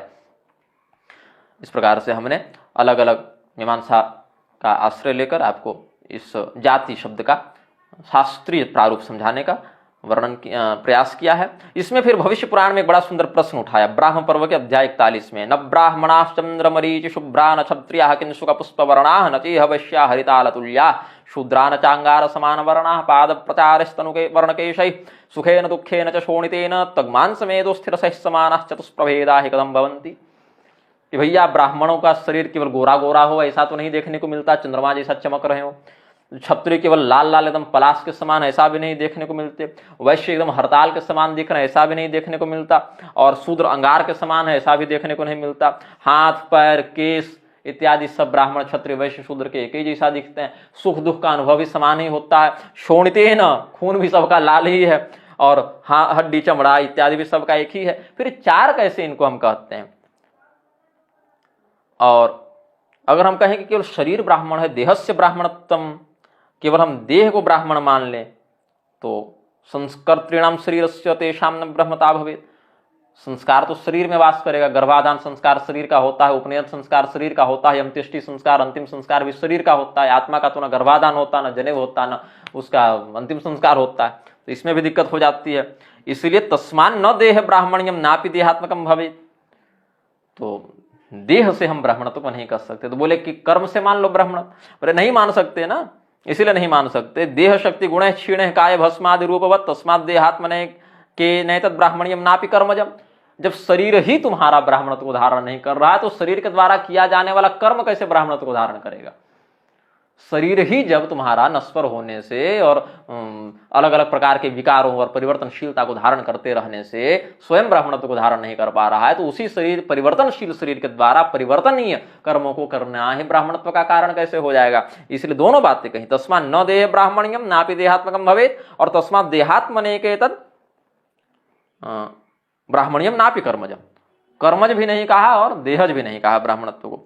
फिर कहा जब एक ही परमात्मा से चारों निकले हैं, चत्वार एकस्य पितुः सुताश्च तेषां सुतानां खलु जातिरेका, एवं प्रजानां हि पितैक एवं पित्रैक भावान्न च जाति भेदः। कहा ना, चारों तो इन्हीं के संतान हैं, तो हमारे अगर 4 बच्चे हो जाएं तो चारों की अलग अलग जाति कहिएगा, नहीं ना। तो परमात्मा से ही जब चारों निकले तो चारों की अलग अलग जाति कैसे बताते हैं। तब इसमें समाधान दिया कि नहीं भैया, ऐसा नहीं है, केवल परमात्मा से ब्राह्मण क्षत्रिय वैश्य शूद्र ही निकले, ऐसा तो नहीं, अपितु पेड़ भी निकले, पशु भी निकले, पक्षी भी निकले, मनुष्य भी निकले, देवता भी निकले, सर्प भी निकले, असुर भी निकले। उनमें जिस प्रकार से भेद आप उनके संस्कारगत गुणकर्मानुबंध से देखते हैं, वैसे ही इसमें भी आपको गुणकर्मानुबंध का आश्रय लेकर ब्राह्मण क्षत्रिय वैश्य शूद्र का निर्धारण करना चाहिए। ये सब आगे फिर ब्रह्मा जी ने बहुत ही सुंदर इसमें समाधान प्रस्तुत किया। इतिहासोपनिषद का आपको हम वेद का प्रमाण देते हैं, श्रुति प्रमाण देते हैं। देखिए, आज के युग में सबको ब्राह्मण बनना है, कोई भी जाति शूद्र बनने के लिए संघर्ष नहीं कर रही। आरक्षण लेना अगर नहीं है, आरक्षण के लोभ को हटा दिया जाए तो कोई भी जाति स्वयं को शूद्र नहीं कह लेगी, सबको ब्राह्मण ही बनना है। आरक्षण के समय सब नीच हो जाते हैं और वेद पाठ और ये सब के समय सब ब्राह्मण हो जाते हैं, हमको पुजारी बनाओ, हमको ब्राह्मण बनाओ, हमको ये बनाओ। और लेकिन जहां पर ब्राह्मण का वास्तव में परिश्रम मेहनत करने की बात आएगी और त्याग तपस्या, तो हमको शूद्र बनाओ, हमको शूद्र बनाओ। तो ये सब स्वार्थ परायण 2 कौड़ी की मानसिकता के लोग, न ढंग से ब्राह्मण ही हो सकते, न ढंग से शूद्र ही हो सकते। ये सब वर्ण संकर हैं, और वर्ण संकरता संकरो नरकायेव कुलघ्नानां कुलस्य च पतन्ति पितरो शेषाम लुप्त पिंडोदक क्रिया। ये स्वयं भी नरक जाने का मार्ग प्रशस्त कर रहे हैं और अपने पूर्वजों के भी कुल मर्यादा का विखंडन करके उनको कलंकित कर रहे हैं। वेद भगवान ने इतिहासोपनिषद में कहा, तृणानि हिच्छन्ति कुशत्वमेव वृक्षायूपत्वं पशवश्च गोत्वं सर्वाः प्रजा ब्राह्मणत्वं नरेंद्र न ब्राह्मणत्वात् परमस्ति किंचित। जितने भी संसार में तिनके हैं, घास हैं, सबको कुशा ही बनना है। कहेंगे हमको कुशा बनाओ, हमको कुशा बनाओ। सभी तिनके, सभी घास कुशा बनने की इच्छा रखते। सभी वृक्ष चाहते हैं कि हम यज्ञ भूमि के स्तंभ बने, यूप इत्यादि बन जाएं, हम इधर उधर कहीं और न लगे। अरे हम तो श्रेष्ठता को चाहते हैं, हम तो यज्ञ की के स्तंभ के रूप में पूजित होंगे। जितने पशु हैं ना, सब चाहते हैं हम गाय बने, गौ पूजन में हमारा भी स्थान हो, हम सब गाय बन जाएं। और जितने भी लोग हैं सब ब्राह्मण बनना चाहते हैं। सर्वा प्रजा ब्राह्मणत्व नरेंद्र न ब्राह्मणत्वात् परमस्ति किंचित। इतिहासोपनिषद की श्रुति हमने बताई आपको, सभी लोगों को ब्राह्मण ही बनना है। सभी तिनका चाहते हैं कि हम कुशा बन जाएं ताकि हम पवित्र गिने जाएं। सभी वृक्षों को यूप बनना है, सभी पशुओं को गाय बनना है, सभी मनुष्यों को ब्राह्मण बनना है। तो ये प्रवृत्ति होती है, लेकिन ऐसे नहीं बन जाते आप ना। पहले आपको जन्म मिलता है, जन्म के साथ ही साथ सहजं कर्म कौन्तेय, कर्म मिलता है, और कर्म के प्रमाद से आपकी हानि और कर्म में निष्ठा से आपकी पदोन्नति वर्णोन्नति होती है। यदि केवल कर्म को प्रधान मान लें तो आप लोक व्यवहार में ब्राह्मण क्यों बनना चाहते हैं? क्यों आपको इतना शरीर, हमारे जैसा एक टाइम भोजन हम कर रहे हैं और गीले गीले बाल में रात भर बैठ जा रहे हैं ब्रह्मपुत्र में नहा के, क्यों आपको ये सब करना है? मत कीजिए ये सब। अरे आप सीधे राष्ट्रपति का काम कीजिए ना। अरे आप अशोक स्तंभ का मोहर लगाइए और सीधे राष्ट्रपति बनिए। आप इतना कष्ट क्यों भोगना? सीधे राष्ट्रपति भवन पर दावा ठोकिए। लेकिन वहां जाएंगे तो 2 लाठी मार के भगा दिए जाएंगे। वहां तो आपका कर्म काम नहीं आ रहा है। अरे भैया, जन्म वर्ण छोड़ो, पहले छोटे छोटे में तो आप करो ना। जाकर अपनी माता श्रवण करके स्वयं को अपना बाप घोषित कर दो। कर्म करने से अपने भाई का बाप घोषित कर दो स्वयं को, तो सभ्य परिवार होगा तो वहीं 2 लाठी मार के भगाएगा। वहां न बात बन रही है तो स्वयं जाकर किसी दुकान के गल्ले पर बैठकर उसको स्वयं को मालिक घोषित कर दो। वहां भी तुम्हारी दाल नहीं गलेगी और कुछ नहीं कर सकते। अरे बंदूक लेकर तो स्वयं को भारत का जनरल घोषित कर दो। वो भी तुम नहीं कर सकते कि हम देश के रक्षा रूपी कर्म कर रहे हैं तो हमको भारतीय सेना, और सेना में भी जिस पद पर हम जिस पद का कर्म कर रहे हैं उस पद पर हमको बैठा दो। वहां भी तुम्हारी दाल नहीं गलेगी। चले जाओ, एक नोट छाप कर चलाने लगो, कहो कि आरबीआई का काम है नोट छापना, और चूंकि नोट छापने रूपी कर्म हम कर रहे हैं इसलिए हमको आरबीआई घोषित कर दो, तो वो भी तुमसे नहीं होगा। तो होने का तुमसे कुछ हो नहीं रहा है। तुम कर्म करके अपनी एक भौतिक पहचान नहीं बदल पा रहे हो।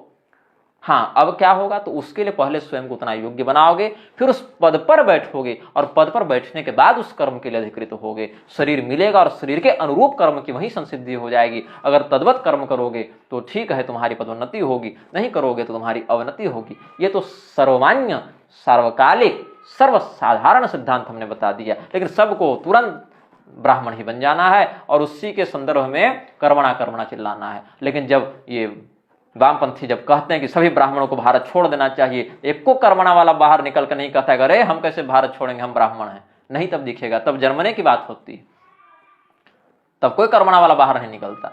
अच्छा, कर्मणा ब्राह्मण वाला क्या करेगा? जो ब्राह्मण स्वयं को कर्मणा घोषित करके चल रहे हैं वो जीवन में कभी एक बार भी स्वयं को कर्मणा शूद्र घोषित करके स्वयं को शूद्रवत लाए हैं? नहीं लाए हैं। ब्राह्मण सबको बनना है, शूद्र किसी को नहीं बनना है, तो कैसे होगा? शूद्र नहीं बनना है किसी को, तो शूद्र का कर्म कौन करेगा? और अगर शूद्र का कर्म, और अगर कहो कि सीधे के सीधे हमको सबको ब्राह्मण ही बनना संभव है और केवल कर्म बदल लेने से सभी लोग ब्राह्मण बन सकते हैं, उस स्थिति में शूद्र वर्ण की कल्पना ही निरर्थक है। मात्र एक ही वर्ण बचता, वो था ब्राह्मण, क्योंकि सभी ब्राह्मण का कर्म करते। लेकिन यहाँ कीड़े को भी ब्राह्मण बनने का अधिकार है, वो बनेगा ब्राह्मण, लेकिन उसके लिए उसकी व्यवस्था से चलना पड़ेगा, जो वेदव्यास जी ने उसको जन्मांतरीय शोधन के द्वारा, स्वकर्म पालन के द्वारा उपदिष्ट किया, उसका मार्गदर्शन किया। अब आपको हम बताते हैं कि किस प्रकार से, अच्छा इसका भी थोड़ा बता ही देते हैं, बोलने पर आए हैं तो इस पर भी बहुत विवाद हुआ है ना। चातुर्वर्ण्यं मया सृष्टं गुण कर्म विभाग सह, ये सब पर भी बहुत हुआ है। जन्मनैव महाभागो ब्राह्मणो नाम जायते, नमस्य सर्वभूतानां अतिथिः प्रसृताग्रभुक्। जन्मनैव महाभागो ब्राह्मणो नाम जायते, अनुशासन पर्व महाभारत का भीष्म जी का देख लीजिए, 70वें अध्याय के प्रथम श्लोक में ही है। अब देखिए यहाँ पर जो कहते हैं, दो श्लोक गीता के बड़े हैं प्रसिद्ध, एक तो गुण कर्म विभाग सह वाला, इस पर भगवान शंकराचार्य जी ने कहा, चत्वार इव वर्णाः चातुर्वर्ण्यं मया ईश्वरेण सृष्टम उत्पादितम। भगवान ने क्या कहा? चातुर्वर्ण्यं मया सृष्टम, मेरे द्वारा वो बनाए गए, मतलब जन्म दिए गए, निकाले गए हमसे, उद्भूत हुए, प्रसूत हुए। भगवान शंकराचार्य जी ने लिखा उत्पादितम, सृष्टम, श्रेष्ठ कहे ना, हमने बनाया, ये नहीं कहा कि हमने मनुष्य जाति की रचना कर दी, फिर अमुक कर्म को करने वाले ब्राह्मण, अमुक को करने वाले क्षत्रिय, ये सब कह रहा है, नहीं, मया सृष्टम, हमारे द्वारा बनाए गए। तो कैसे बनाए गए? तो गुण और कर्म के आधार पर हमने उनका विभाजन किया। अब गुण और कर्म के आधार पर मतलब जन्म से ब्राह्मण के गुण को धारण किया तब तो ब्राह्मण कहलाया। ये नहीं कहा ना कि इनमें से जिसने इस गुण को धारण किया वो ब्राह्मण कहलाया। ये तो नहीं कहा कि नरो मात्रम मया सृष्टम, ऐसा तो नहीं कहा ना, केवल हमने मनुष्य को बना दिया, उसमें फिर गुण और कर्म के आधार पर जिसने जो अपनाया वो कहलाया, ऐसा तो नहीं कहा। चातुर्वर्ण्यं मया सृष्टम, चारों वर्ण मेरे द्वारा सृष्ट हुए। तो गुण कर्म विभाग से क्या कहा? गुण कितने हैं? गुणा सत्व रजस तमांसी, सात्विक राजस तामसी, ये गुणों की बात है, ये त्रिगुण की बात है। और कर्म विभाग में क्या कहा? तत्र सात्विकस्य सत्व प्रधानस्य ब्राह्मणस्य शमोदमस्तपः इत्यादि कर्माणि, जो 18वें अध्याय से आप प्रसंग जोड़ें। शमोदमस्तपः शौचम क्षामतिरार्जवमेव च ज्ञानं विज्ञानम् आस्तिक्यं ब्रह्म कर्म स्वभावजम्, अपने साथ उत्पन्न हुआ कर्म है ये। बाद में आकर उसने ऑप्शन में नहीं देखा वहां करे आर्ट्स ले कि साइंस ले कि कॉमर्स ले, नहीं, वो उसके साथ साथ उत्पन्न हुआ। सात्विक प्रधान ब्राह्मण का शम दम तपस्या इत्यादि, और सत्वोपसर्जन रजः प्रधानस्य, सत्वगुण थोड़ा कम हो जाए, रजोगुण प्रधान हो जाए, उससे जो क्षत्रिय है, शौर्य तेजः प्रभृतीनि कर्माणि, तम उपसर्जन रजः प्रधानस्य वैश्यस्य कृष्यादीनि कर्माणि, रज उपसर्जन तमः प्रधानस्य शूद्रस्य शुश्रूषैव कर्म इत्येवं गुण कर्म विभागसः, ये गुण कर्म का विभाजन वहां भगवान ने किया। एवं चातुर्वर्ण्यं मया सृष्टम इत्यर्थः, इस प्रकार से चातुर्वर्ण हमारे द्वारा रचित हुआ है, जो ब्राह्मण का सत्वगुण प्रधान और साथ साथ ब्राह्मणत्व के साथ उसका ब्राह्मणत्व कारक सत्वगुणोपेत जो ये शम दम तपस्या इत्यादि गुण है, वो कर्म है, वो साथ साथ निकले। और नीलकंठाचार्य जी क्या कहते हैं? चतुर्णाम वर्णानाम हितम चातुर्वर्ण्यम गुणाश्च कर्माणि चेति गुणकर्म द्वंद्वैकवद्भावः कर्माणि अग्निहोत्राणि गुणाश्च द्रव्य देवतादि रूपा विभागः साधारणा साधारण विभागेन।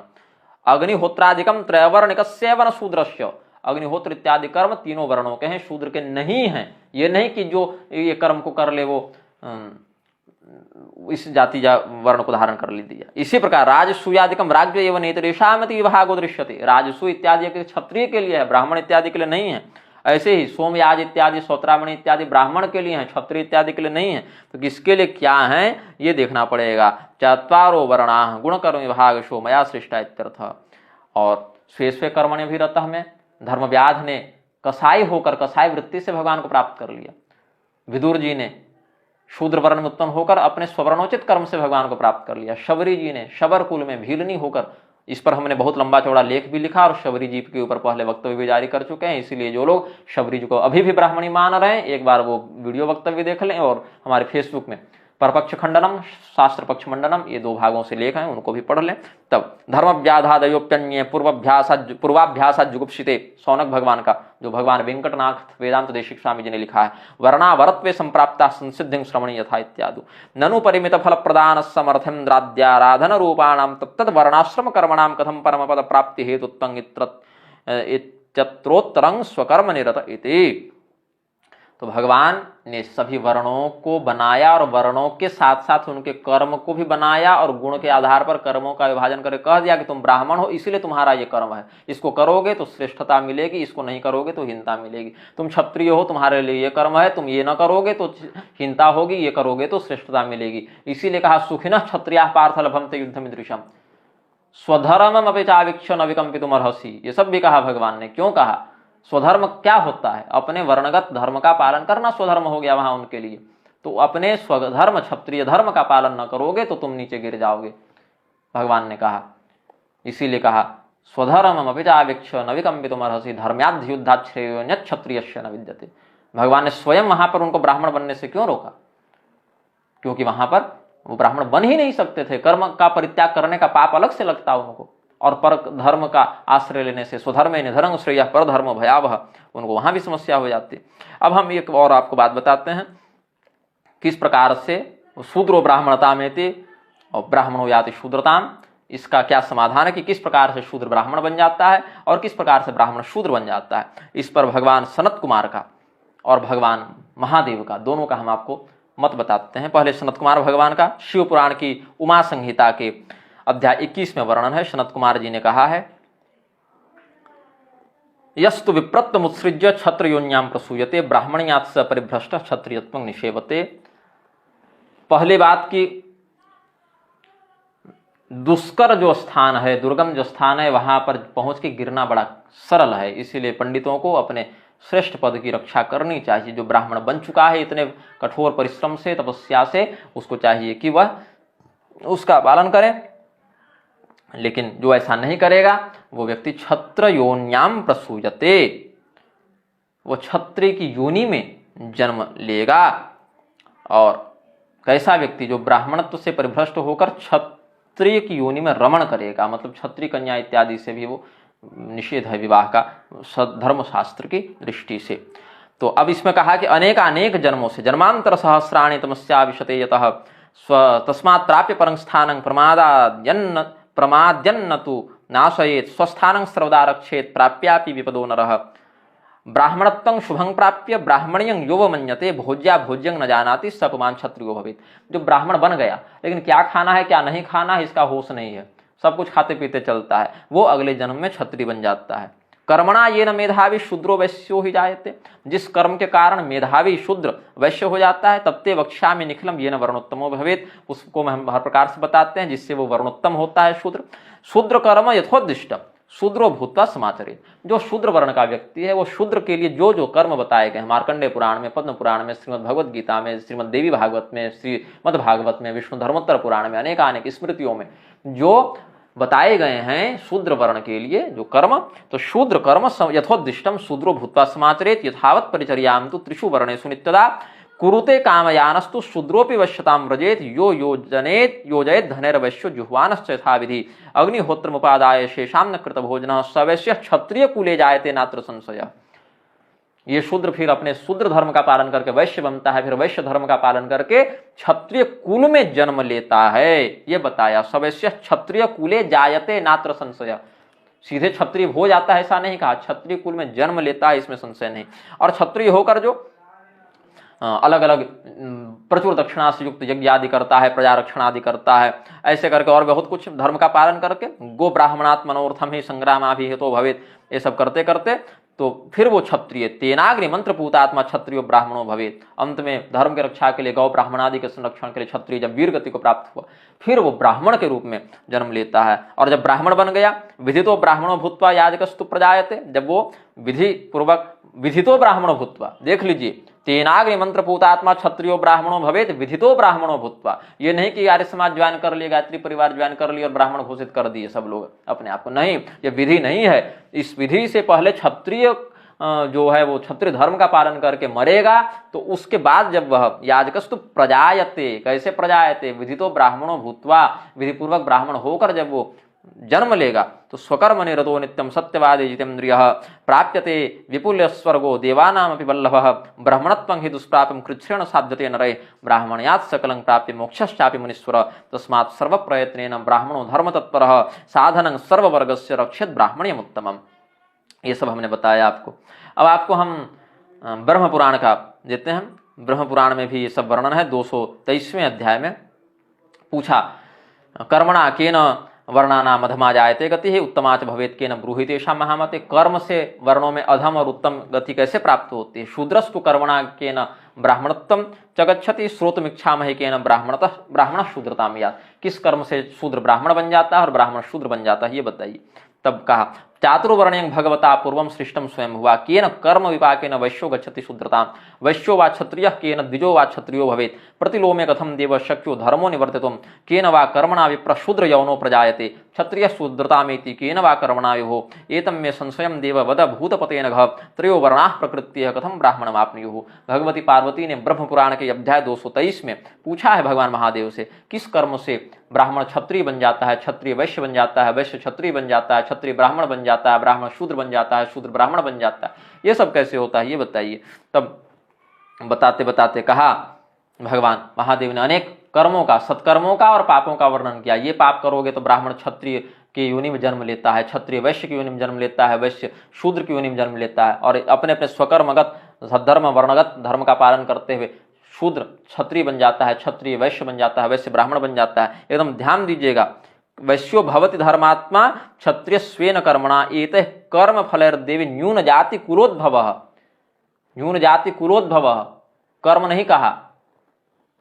शूद्रोप्यागम संपन्नो द्विजो भवति संस्कृतः ब्राह्मणो वाप्य सद्वृत्तः सर्वसंकर भोजनः सब ब्राह्मणेन समुत्सृज्य शूद्रो भवति तादृशः कर्मभिः शुचिभिर्देवी शुद्धात्मा विजितेन्द्रियः शूद्रोऽपि द्विजवत्सेव्य इति ब्रह्मा ब्रवीत् स्वयं स्वभावकर्मणा चैव यश्च शूद्रोऽसि तिष्ठति विशुद्धः स द्विजातिभ्यो विज्ञेय इति मे मतिः न योनिर्नापि संस्कारो न श्रुतिर्न च सन्ततिः कारणानि द्विजत्वस्य वृत्तमेव तु कारणम्। जो यक्ष युधिष्ठिर संवाद में हम स्पष्ट कर चुके हैं। वृत्ते स्थितस्य सर्वोयं ब्राह्मणो लोके वृत्तेन तु विधीयते वृत्ते स्थितश्च शूद्रोपि ब्राह्मणत्वं च गच्छति। अपना जो वर्णगत जो धर्म है, जो वृत्ति है, स्ववृत्ति है, स्वकर्म है, वही ब्राह्मणत्व में कारण है, केवल जन्म लेने से नहीं। इसीलिए स्ववृत्ति का पालन करने वाला शूद्र भी ब्राह्मणत्व को प्राप्त कर जाता है। लेकिन अब आगे जाके इसका रहस्य बताया कैसे।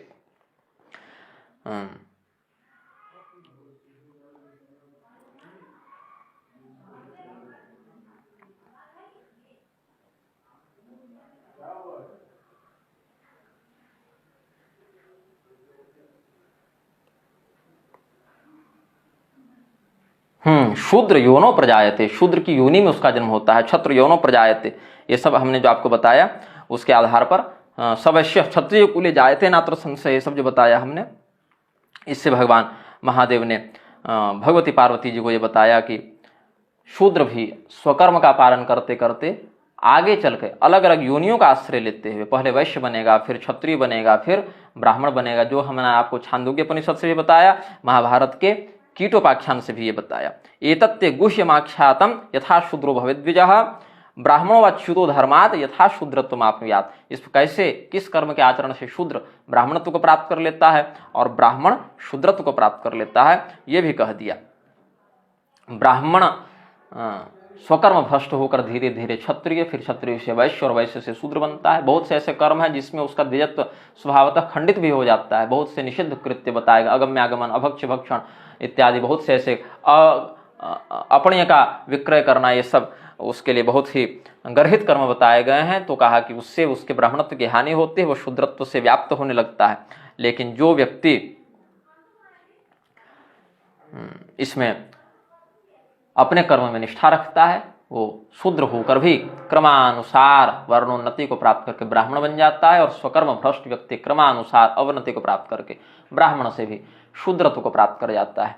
तो ये हमने बहुत ही संक्षेपतः अन्यान्य जितना मेरे पास समय सामर्थ्य और संसाधन भी उपलब्ध रहा हमने वर्णाश्रम का वर्णन करने का आपको प्रयास किया। इसमें ब्राह्मण के लिए 4 आश्रमों का विधान है, क्षत्रिय के लिए 3 का विधान है, वैश्य के लिए 2 का विधान है, शूद्र के लिए 1 ही आश्रम का विधान है। अब तो रामदेव ने वैकेंसी निकाल दी है कि भैया सब बेरोजगारी में हमारी सेवा करो, ये डिग्री लाओ और ये सन्यासी बन जाओ, ब्राह्मण बन जाओ। उसमें 4 का फोटो लगा रखा है, एक सावरकर है, एक दयानंद है, एक विवेकानंद है और कौन कौन है ऐसे करके। दयानंद मूर्ति पूजा नहीं मानते थे लेकिन विवेकानंद तो मानते थे। विवेकानंद मैक्स मुलर को वेदांती मानते थे और सावरकर का कहना था कि जो भारत में रहे सभी हिंदू है।